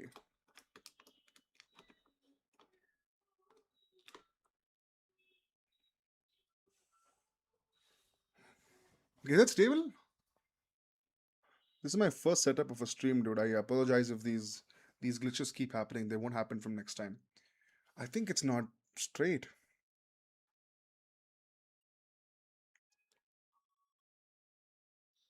Yeah, I think we're good. Okay.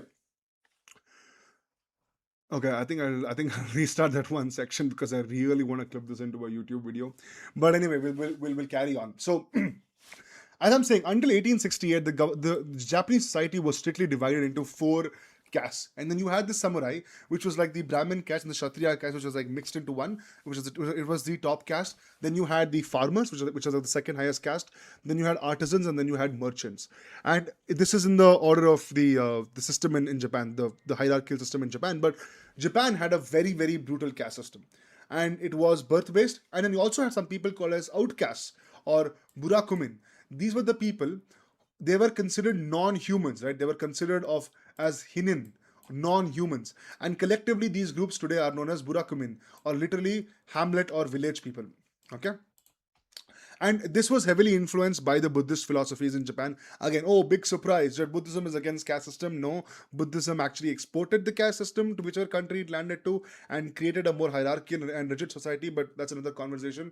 My point is, even they had a very strict caste system. And what you had was that you had Emperor Meiji coming into power in Japan. Now, the question that is asked is what led him to this modernization change? What was the reason that he wanted this change to happen? There are many reasons, but I would say the major reason was Russia. And let me explain. So, during this time, Russia was a growing power, a monarchy. It was a growing power, and it looked like they were going to invade Japan. And Japan was scared because they did not have the military, technological, and the sophistication and capabilities that Russia had to resist such an invasion. They did not. Okay, so Emperor Meiji realized that if he does not modernize Japan soon, it's going to undergo a lot of problems. And what he did was very smart. What he did was very smart. So the first thing he did was he dispossessed all these samurais and of their land. Okay, and he invited these samurais, right, to come into the Japanese National Army and actually teach what it means to live like a samurai. I think it's called as the Bushido Code. Okay, if I'm not wrong, it's called the Bushido Code. Was taught to Japanese army under Meiji. I just want to make sure because I don't want to like run with any assumptions here, but I think it's 100% true. So yeah, it was true, but it was redefined obviously. But the historical Bushido or samurai code was not taught in its original feudal form, obviously. Instead, the Meiji government reinvented and weaponized the concept to indoctrinate a newly formed peasant conscript army. So what happened was you had a samurai who was extremely knowledgeable and honorable when it comes to his sword slinging abilities, when it comes to the defense of his nation, the death of the self for the nation, and all these concepts were very strong. And this code was called as the Bushido Code, right? And before the Meiji Restoration, the Bushido was an unwritten varying code exclusive to the elite samurai nobility, and ordinary Japanese peasants who made up the bulk of the new Meiji conscript army had no historical connection to it. Early conscripts lacked discipline and felt no personal loyalty to the state. Obviously, the state is modernizing; it is freshly created in the minds of peasants, so it needs to, actually imprint itself properly onto the minds of the people. So the Meiji oligarchy needed a way to make ordinary citizens willing to fight and die for Japan. As I said, the threat was imminent. And they literally issued an imperial rescript to soldiers and sailors, also called as Gunjin Chokuyu. I am sorry if I killed the pronunciation, but that's what it is. The document served as the official ethical code for the military, merging traditional martial values with modern state loyalty. Right? And this is what was unique about the Japanese system. They were able to essentially make caste irrelevant because they nationalized the culture of every caste onto every person and to an actual function. That is the point. In India, we never did that. We never did that in India. We are trying to solve the problem of the caste system in India without actually understanding the core principles of it. And the see, every procedure to solve the caste system in India needs, or anywhere in the world, right, needs to have a end goal, needs to have a starting point, needs to have an end goal, and needs to have some objectable metrics that we need to calculate over time if we are to actually solve it. Look at this like an engineering problem. We are trying to solve this problem in society, and you need to calculate objective metrics across each and every step to solve it. But what we have in India is that we have parties on both the right and the left promising reservation and quotas to communities who vote for them. And at the end of the day, Jo Jeeta Wahi Sikandar, na? Because ultimately it's a numbers game now. It's a numbers game now. There is no actual social ethical reason why this is being done. It's a numbers game to gain votes. And I don't think that was the intention of the reservation system in the first place too.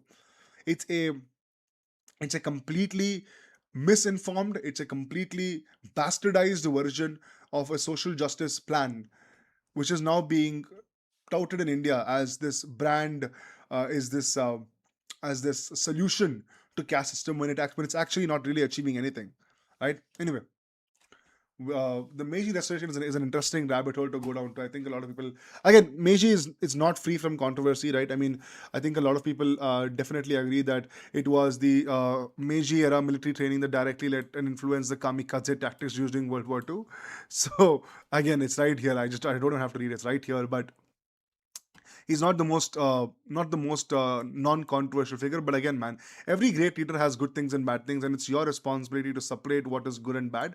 But I think it's a very interesting case study for India as to how we could probably do that. And today Japan has, I mean, the caste system is still kind of prevalent in Japan, but it's lost its utility and it's lost its how do I say this, it's lost its uh, status, and it's lost its relevance in modern Japanese society to a large extent, at least amongst a lot of urban youth. And I think that's what we should be aiming to do. Anyway, this is an interesting conversation. Okay, we had a lot of, when did libertarians come here? We've always been here. Doesn't it? Okay. Why is there a conversation about libertarianism? Conscription is a big part of it as well. Not only the military, but yes. Okay, caste doesn't have a solution, but beyond slow erosion through capitalism and increasing urbanization, Ambedkar was right on that front. Urbanization. Yeah, dude. I mean, like, urbanization does definitely decrease the influence of caste and capitalism.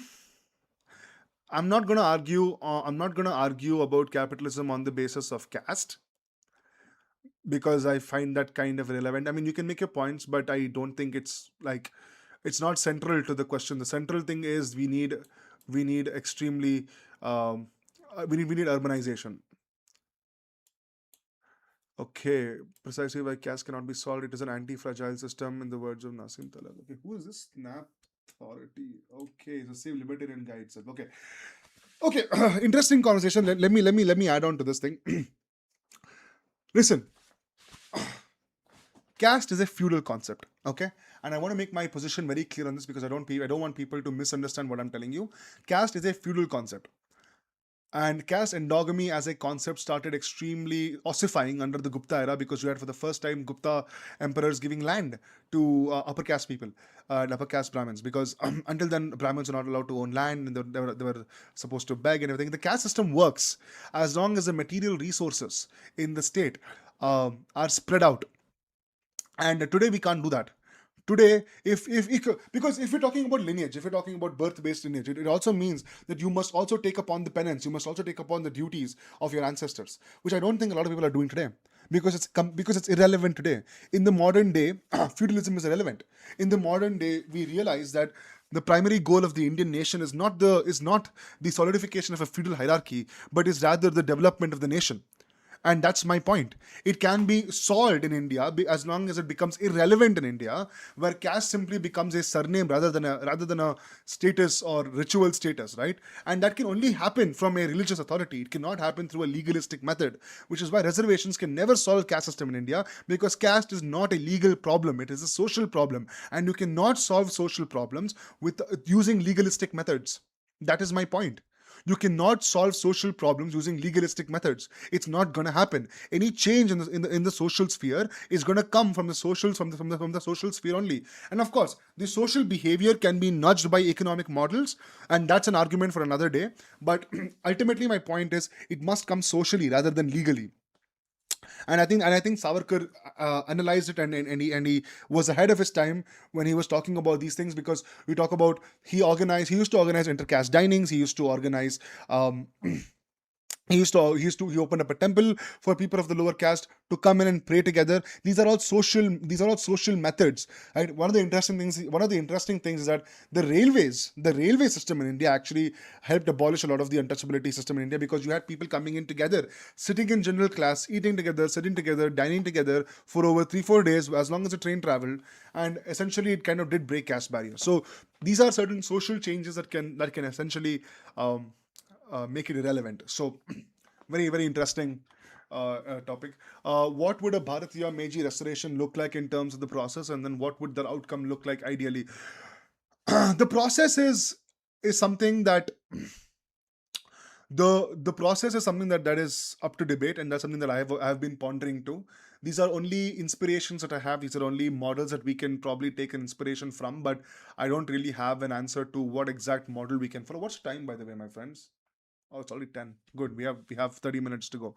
So I don't really have an answer to that question, because I'm not that I'm yet to learn public policy. So we'll see.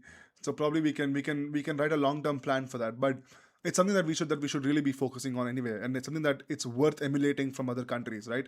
The problem is that the Constitution of India was created assuming that in the next 10 years, because of education, that the Indian society would become like the British society, and therefore British solution could solve Indian problems. But that's not the case. India is not Great Britain. Indian society is fundamentally different from Great Britain. The social forces in India, the history of India, the culture of India is fundamentally different from Great Britain. One of the best examples is British society is an extremely individualistic society, right? It's a nation of individuals. India is not that. India is a supranation of multiple nations, if I were to say. So very, very different societies, and trying to solve it using a Westminster model is completely antithetical, and it does really nothing for the country, and it's not worked out, right? In the last 70 years, it's not really worked out. But anyway, these are interesting conversations that we will be having on the show. So if you're new to the show, consider subscribing, consider following me on my X, following me on my Instagram, because these are very interesting conversations that we will be having. Anyway, now moving on to the next topic. Moving on to the next topic of it's an interesting topic, yeah. Cockroach Janta Party. Okay, we'll talk about the Cockroach Janta Party. It's a very interesting conversation to have about the Cockroach Janta Party. Okay, let's start with the foundation of the Cockroach Janta Party, because the name Cockroach Janta Party, where does this word cockroach even come from? It's a very interesting conversation to have, because it tells you and it exposes the lie at the root of the entire movement. Okay, so the Cockroach Janta Party was created after a statement by the Chief Justice of India, I think Suryakant Sharma, right? It was created after a statement by the Chief Justice of India while he was referring to certain unemployed people who basically came into the legal system, they came into the judicial system using fake law degrees, right? And they wasted time of the court. And he called them as cockroaches and parasites. Now, I don't know about you. Do you think that fake law degree holders coming into the judicial system, wasting the time of an overburdened court, are they or are they not parasites? Because what they get in return is publicity. What they get in return is like complete publicity, good PR, it looks good on them, but they're essentially wasting the time of the court. And the Chief Justice of India, and I think rightfully so, called them as parasites. I agree. I agree. People who waste time at the court for their own personal gain are parasites. They are living parasitically off of the judicial system to make money, to gain PR for their own personal growth. And a court system is not present in order to make your career grow. It is there to deliver justice. As controversial as that may sound in today's day and age. But my point is that's what he referred to it. And the thing is, it's easily verifiable, okay? And let's pull it up because I want people to realize this. Let's pull it up. What was the CJI's statement full on cockroaches? Okay.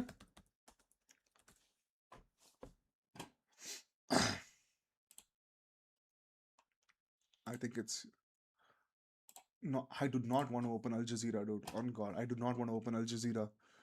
Screw Al Jazeera. Anyway, okay, not Wire also. Okay. Translated twice. Constitution does not reject casual judicial speech. Oh my God, dude. Dude, this is like okay. I think Indian Express should be free. Okay, so let's actually read what he had to say. Okay. Annoyed with so the clarification came a day after a hearing in the Supreme Court when the bench comprising the CJI and Justice Joymala Bakshi, I'm sorry if I mispronounced the name, Joymala Bakshi, pulled up a lawyer who had filed a petition seeking directions of the Delhi High Court over the designation of a senior advocate, a status he himself was aspiring to. Annoyed with what the bench called a frivolous petition, the CJI made a series of observations on the bench. There are already parasites of society who attack the system and you want to join hands with them. There are youngsters like cockroaches. They don't get any employment, they don't have any place in profession. Some of them become media, some of them become social media, some of them become RTI activists, and some of them become other activists, and they start attacking everyone. And you people file contempt petitions. This is what he said. He did not call every unemployed person of India as a cockroach. Okay, he's talking about a very specific and a very select few, and in the context of this, and in the context of this, he's making the statement. And anybody who was there in the court that day, anybody who actually read the article, will understand what he was talking about. He's not calling you, if you're unemployed, he's not calling you as a cockroach. But what has happened is that the media, on purpose, right? On purpose, the media, and this is a very interesting thing to think about, because I remember reading the headline of this entire article on my Instagram, and it said that the CGI referred to young unemployed people as cockroaches, right? And I was just shocked. I'm like, there is no way this happened. There is no way that the Chief Justice of India, being in the position that he's in, I mean, it's possible to an extent, but there's no way. There's no way. It sounds made up. It sounds fake. And I did my research and I got to know that he was not referring to the people that the Cockroach Janata Party makes out to be as cockroaches. It's not what he was referring to. So the very start of this movement, the very name, the very start is based on a lie. It is based on a misinterpretation of a quote. It is based on a false misreading. It's based on a misreading of the statement done by the Chief Justice of India. Okay? That's what it is. And the minute you understand that, everything about this particular jumla becomes very clear. The thing that was started as a misquote and as a slander and as a complete lie is essentially made into a movement at this point. I mean, I don't want to call it a movement because it's not a movement, okay? But the point is, it has become that because of a lie. It is the beginning of the lie. It is the beginning of this entire movement was a lie. That's my point. Okay? Now that's point number one. Point number two. Let's look at the founder. This guy is named as Abhijit Deepke. Okay, and Abhijit Deepke is an Aam Aadmi Party is an Aam Aadmi Party person. Okay, he's an Aam Aadmi Party person. That's obvious, and he himself has admitted it on multiple interviews. And but here's the funny part. Okay, this guy goes on media and he says, "Well, I worked with the Aam Aadmi Party only until 2023, right?" Quite interesting, right? Okay, so you're telling me there were 3 years before you stopped working for the Aam Aadmi Party? Fair. Okay, so do you explain why exactly, literally, what, like a week before you launched the Cockroach Janata Party, you were on Twitter and you were literally, glazing Arvind Kejriwal? Because I know for a fact that you're paid. You literally admitted that you were paid by the Aam Aadmi Party and that you worked for the party. So let's not even lie about it, okay? You admitted it. So can you tell me exactly? Hold on, let me pull this up because I need to show it to you all. Because I found this and I was very surprised. This guy has not even cleared his Twitter, his history. He is just, it's out there. Anybody can see it, dude. Hold on, like, what's this guy's? Okay, Abhijit. Okay, I got the spelling wrong. Okay, wait. Let me share my screen. Okay, so I pulled up this guy's account. Okay, okay. Now, yeah, he's obviously gonna hijack this. He's obviously gonna hijack this. Okay, so we'll talk about that too. But I wanna go to this guy's account. I think it was in May. What's the May 28th? Okay, no, before that. When did this thing start? May 16th, I think it started, no? And we'll talk about his suspensions also. Very interesting stuff that's been happening on social media and everything. But we have a lot to talk about this guy. Was it this? May 23rd? No. Okay, it was before all of this. Before all of this, before all of this, before all of this, before all of this. Okay, so this is his cockroach janta. Oh my god, okay. Uh, okay. Okay, where is it? May 19th. May 19th. I'm sorry if I've been unable to respond to your messages, blah blah blah. Okay, so this is obviously after that. Okay, on May 16th, 13-year-old, blah blah blah, blah blah blah. Where is this? Okay, I think it should be close by.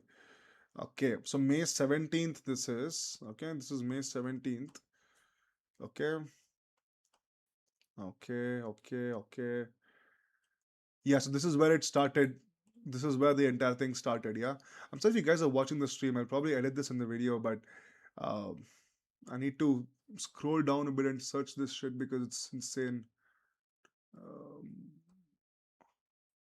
okay.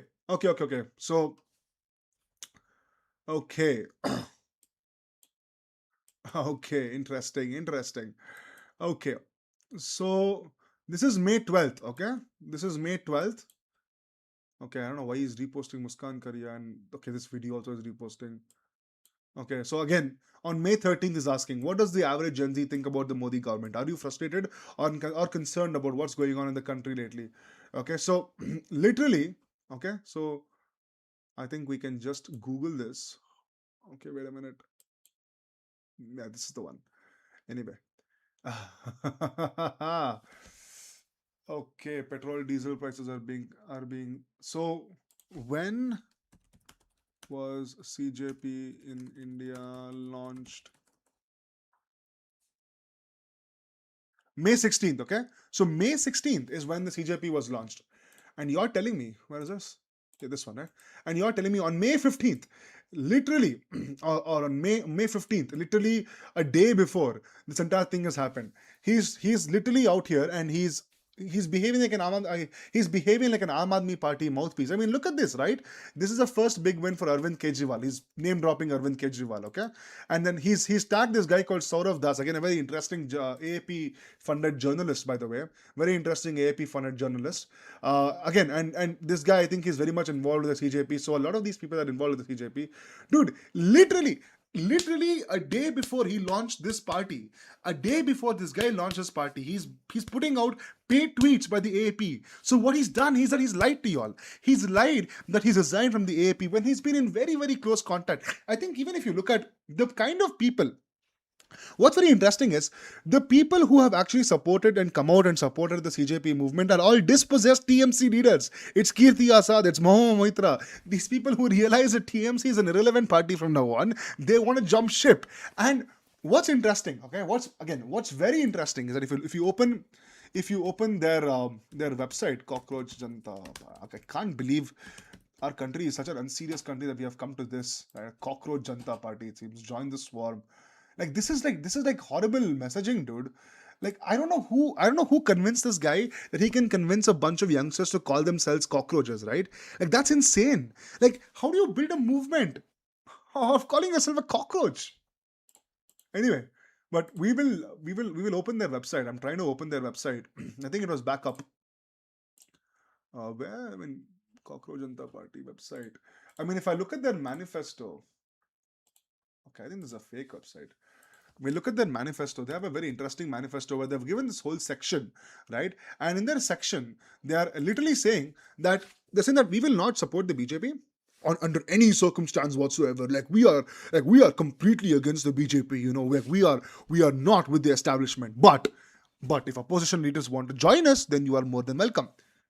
Just be honest. You are not an independent Gen Z movement. You are an AAP funded Gen Z movement. You can just be honest about it, right? Why aren't you guys honest about it? If you guys, I'd have more respect for you if you guys told me that yes, we are funded by AAP.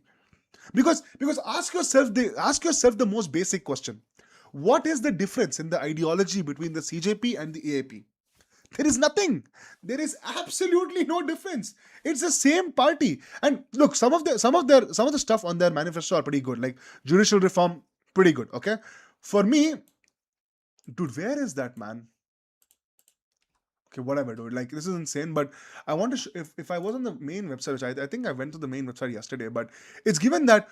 Well, we are not going to join the BJP, but if an opposition leader wants to join us, then hey, we are welcome. We're more than welcome. Then you are not an independent party. Just accept it. If you can accept that, then we're good. Then none of this would have happened. But what you're doing is you're very smartly you're portraying yourself as this independent Gen Z voice away from all the partisan noises. Stop lying to yourself. Stop lying to everybody. Everybody can see through your shit. Everybody can see through it, right? This is and what kind of messaging are you giving to the youth about saying calling yourself a cockroach? Well, if you're lazy, if you're unemployed, and I think on the website they had mentioned, right? Well, if the conditions for joining the party are you should be lazy, you should be unemployed, and you should be chronically online. Such an elitist mindset. This is such an elitist mindset.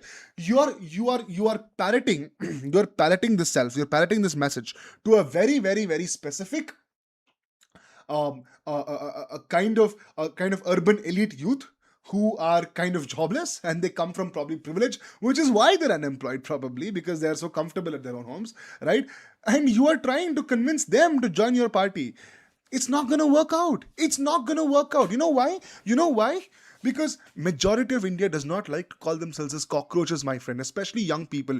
We would rather call ourselves as nationalists, as people who actually believe in our country. What's your ideology anyway? What is the CJP's ideology anyway? Can anyone tell me what the CJP's ideology is? They call themselves as democratic, socialist, and secular. It's like he's just picked up words from the preamble and he's put it in his manifesto. Like this is like there is no thought, there is no weight. This is nothing but an other Mahagatbandhan kind style party, and their only messaging is anti-BJP. And guess what, guys? You are gonna fail. You know why you're gonna fail? It's you will fail for the same reason that the opposition is failing in the country today. You are not building an identity for yourself that is beyond just anti-government. Nothing. Absolutely nothing, right? And the funny part is this guy speaks about his government, his website being taken down, his whatever being taken down, his Instagram account being taken down. And I think his Instagram account was taken down, which, by the way, horrible move of the government of India. Like, what are you guys thinking? It only legitimizes them more. Okay, it only legitimizes them more. Like, this is like basic political strategy, like in the sense that that legitimacy. And the funny part is his website, he took it down himself. Hold on, let me go through this, because I had mentioned it in my own Twitter. I had reposted this, and probably a few computer nerds who are watching this can pick it up right now as to what I'm talking about. But he took it. He took down his website himself, and somebody actually pulled up with proof. Somebody pulled up with proof about this. Okay, and I'm trying to find that tweet. Okay, why is it not loading, dude? Like, seriously. I think I've been live for quite a long time, so no wonder. It's my first time being live too. Yeah, I mean, yeah, I talked about the CBSE thing too. Where is that, man? Okay, I think I used a word click.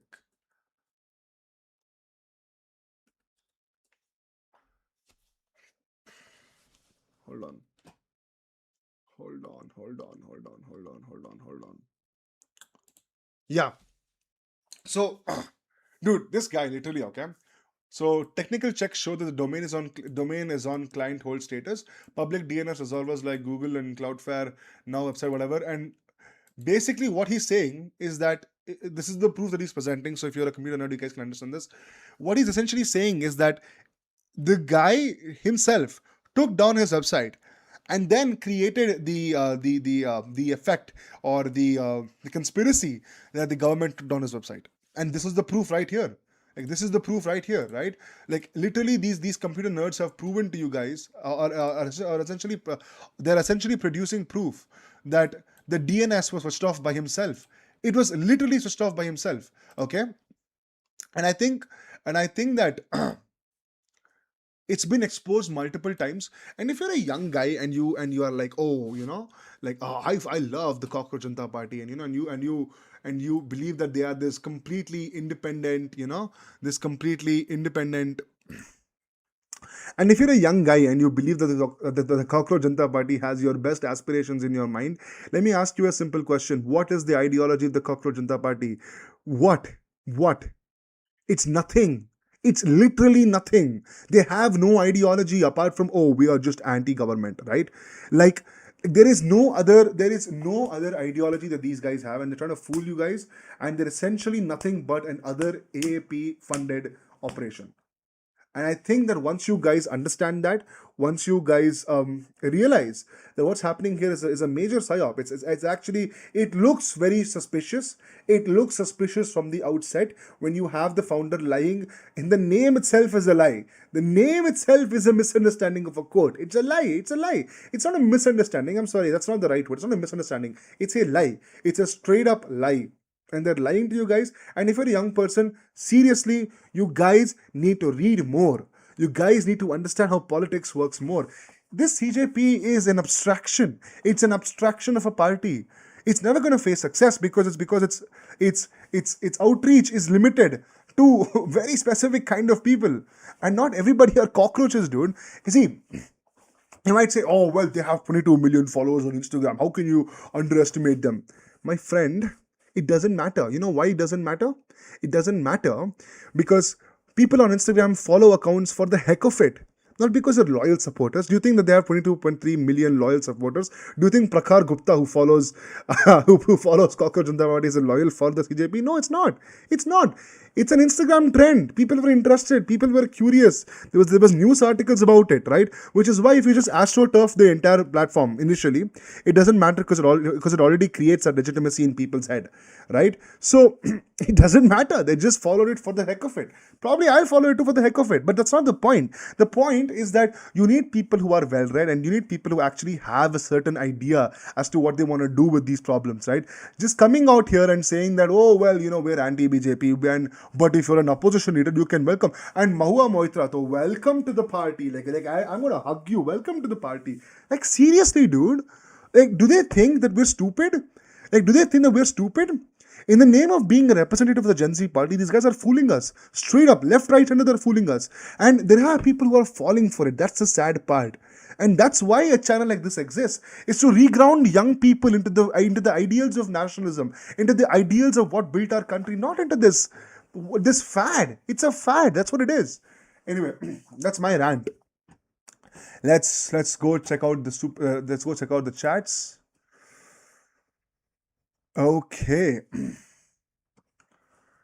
Okay. You guys are having your own conversation within this entire thing.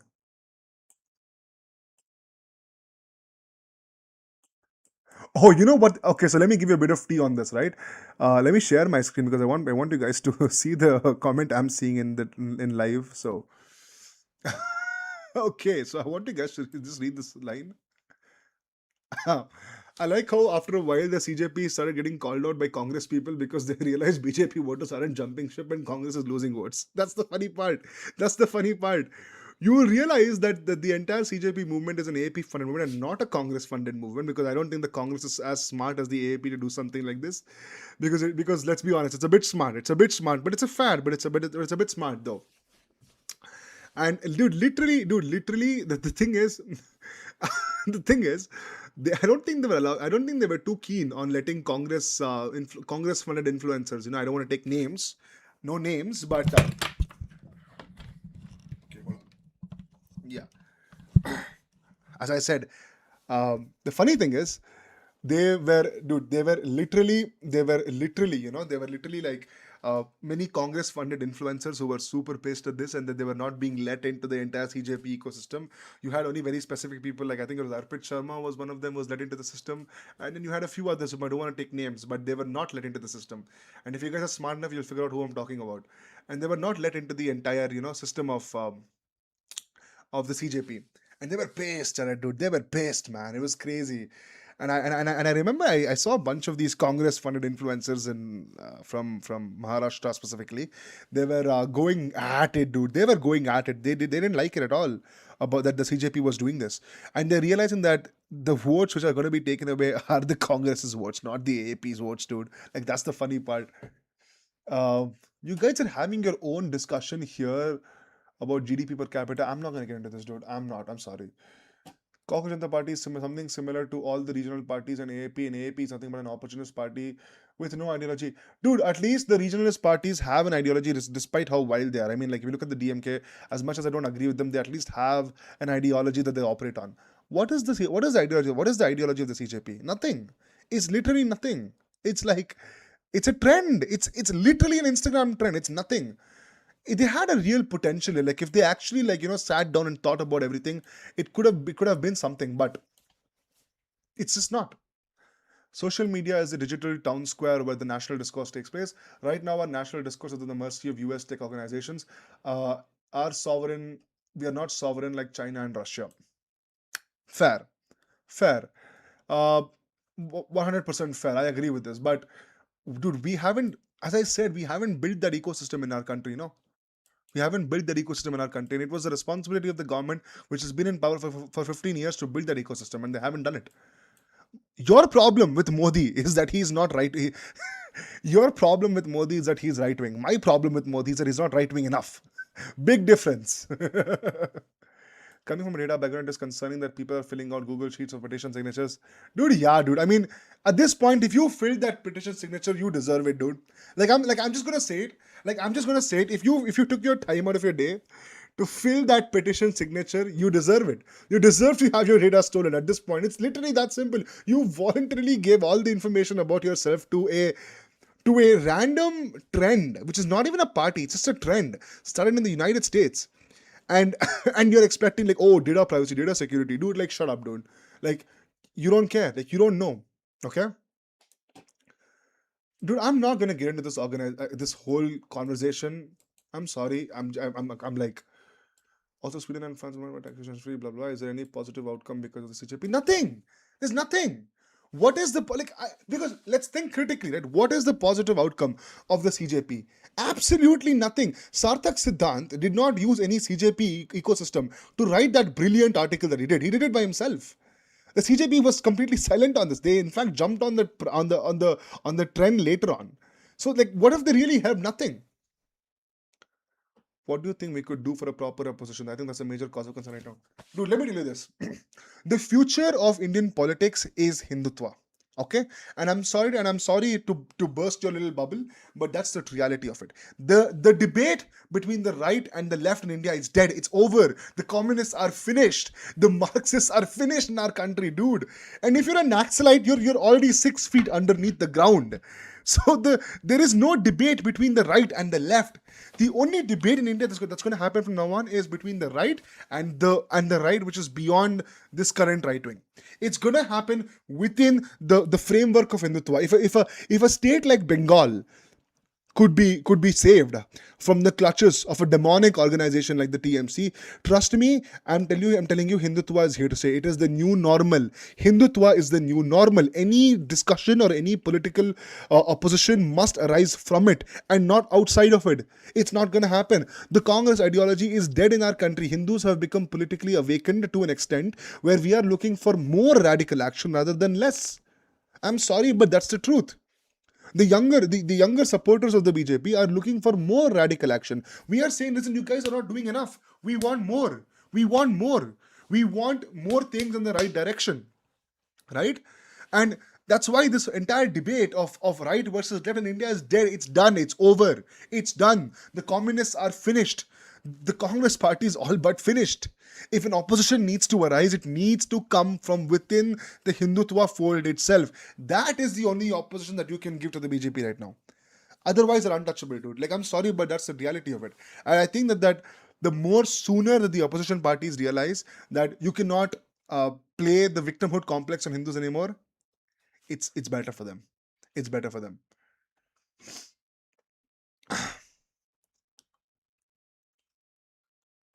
Dude, one nation, one election, dude, it's something that should be done, should have been done long ago. We are talking about wasting so much money on state elections. Although I do believe in a lot of decentralization and everything, but it's interesting. Congress is finished. They got 100. They got 100 and Sabha seats. Yeah, the fact that the Congress party considers that as an achievement is very, very telling. It's very, very telling, right? The fact that they believe that 100 seats is a big achievement for themselves is the problem. That's the problem, dude. Like, do you remember that one viral video of, I think, was who? What was it? Was her name Supriya Srinath? I can't spell her name, dude. Supriya. Yeah. This woman. Do you remember this woman? She was like celebrating initially, and then the results came. It's like that. It's literally like that. Hold on, I want to pull up that image. It's a very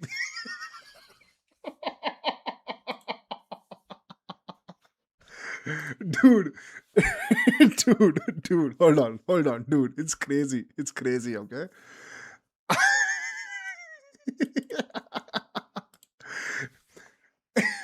if there is one image, if there is one image that denotes the status of the opposition parties in India, it's this image. It's this image. It is literally this image. This image is the prime representation of the Congress party today. Look at this. Supriya Srinath celebrating 99 seats as if Raga had become PM and then losing 3 state elections within months. Had fun watching the meltdown. Bachare Piddis. Bechare Piddis.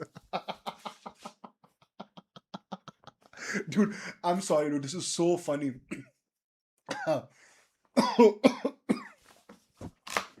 Dude, as I'm telling you, right?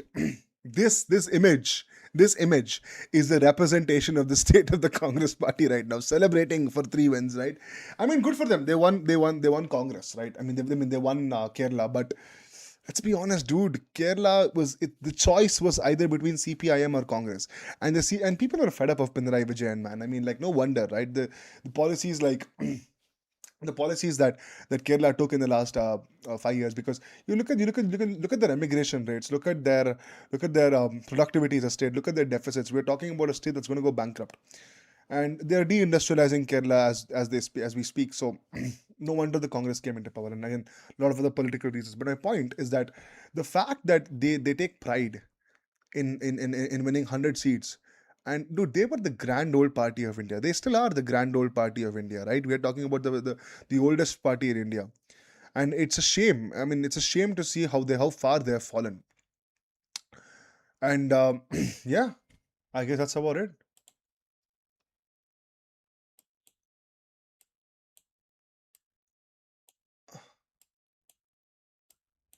Dude, I cannot give you in writing who is going to split away from the BJP, whether it's going to be Yogi or not. I cannot also tell you when I think that will happen. But the point is, all the indicators are there. All the indicators are there for this to happen. Yes.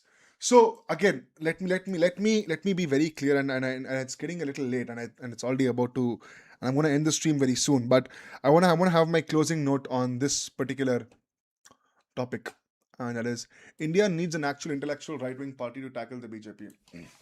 Wrong. Let me tell you why. An intellectual party cannot be subject to the whims of a democracy. Intellectualism is offensive to people, right?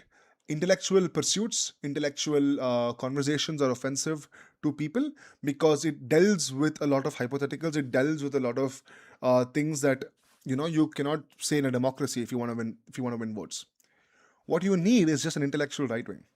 What you need is an intellectual nexus. What you need is a nexus of professors, of academicians, of students, of people working in public policy, of people working in the bureaucracy. You need a nexus of people to be the intellectual right wing, to actually study right wing materials, to understand how to build an effective national right wing, and what does it mean to be a right wing. Because we're still operating from the same leftist principles of that the academics, the leftist academics have basically ingrained into the Indian state and the system, right? So you need people like you need an intellectual right wing to decide the policy of the country, and only that it did not even tackle the BJP. It can literally add to the BJP and make it better than what it is now. That's my point. The point is, the minute you have an intellectual wing, it's gonna be you cannot subject it to a party. And the problem right now is that there exists none as such within the current party establishment. Most intellectuals or right wing intellectuals within India are paid by the party, and they will do anything to support the party. That's the reality. That's the reality of it. So the point of this channel, and the point of what I'm trying to do here, is that I'm trying to build a show. I'm trying to build a community where we bring people who think alike, who can add to the conversation in this space, and and I will keep documenting my life, because in the next 2 years of my life, I'm gonna be. Hold on, someone's calling me. My mom's calling me. Hold on. Kedama, I'm literally on the live stream. I'm talking to you. I'm talking to you live on my phone. Bye bye. This is my mom, guys. Sorry. Um, the next 2 3 years of my life, I'm going to be going on a journey, which I want to take you along. I don't want to announce anything just yet, because I'm still waiting for a bunch of confirmations and email confirmations. But it's going to be exciting. I might be moving to Delhi very soon, so if you guys are, and if anyone of you guys are based out in Delhi, please do reach out to me. We can catch up somewhere. You guys can show me around the city, because I'm new to the city. I haven't been to the city. Only once I've been, like, but it's just been for like 24 hours, and I really want to like explore the city. So you guys can help me out. Yeah, so that's my point. So I want to build this channel, and I want to build this show. I want to bring people together, and we'll see what can be done. And it's a collaborative effort. It's not just me. For me, it's just a conversation that I'm trying to do, but it's a collaborative effort, and we're in this together, right? And if you guys liked my first episode today, please don't forget to give me a subscribe. I know that the first episode had a lot of issues in terms of sometimes the camera fell off, sometimes the mic fell off, and we didn't really have a structure. But I think I've gotten used to the entire streaming setup. I think I have realized that I can talk for 2 hours without breaks, which is something I didn't expect. Someone else is calling me. Hold on. So, my point is that let's build this community together. Let's build this channel together. And also, one last announcement before I completely log off is that next week, Sunday, is when my show was supposed to happen. But I will not be able to do it next week. I will be actually traveling on vacation, a much needed vacation, because until now I had exams and now I'm restarting this. But I needed a vacation, so I'll be traveling to Goa. I think next Sunday. So I'll not be available next Sunday. So what we'll do is we'll do the show on Thursday night, because I'm leaving on Friday night. I don't really want to make it on a Friday afternoon, because people won't really watch it. So Thursday night is what we'll do. So that's the announcement. Thursday night is okay. Wait, let me do this in live. So next episode, I'll be traveling to go for a vacation. So next Sunday I will not be available. Instead, what we'll do is we'll do the show on next Thursday, which is we'll look at the date. Hold on. The date of next Thursday be 4th. So 4th. So 4th of June will be the second episode of the National Perspective, and I hope to see you all then. Yeah, it's gonna be go. It's gonna be a good time. But I'll see you all then. So until then, thank you for coming on this episode. We're gonna improve next time. Obviously, we're gonna do things. I'm probably planning to get a few guests also next time. So we'll see. I want to improve this channel, so please do not hesitate in leaving comments. Please do not hesitate in letting me know where I went wrong, where I went right. Give me some feedback, and I will learn from it. So until then, thank you all for joining the very first episode of the National Perspective with Sameer Rao. We will make this show better, more stronger. We'll build a community, and we will achieve things together in real life, not just on social media, but we will achieve things in real life together. And I want you all to be a part of this journey. I want you all to help me in this process, because we can only do this if we all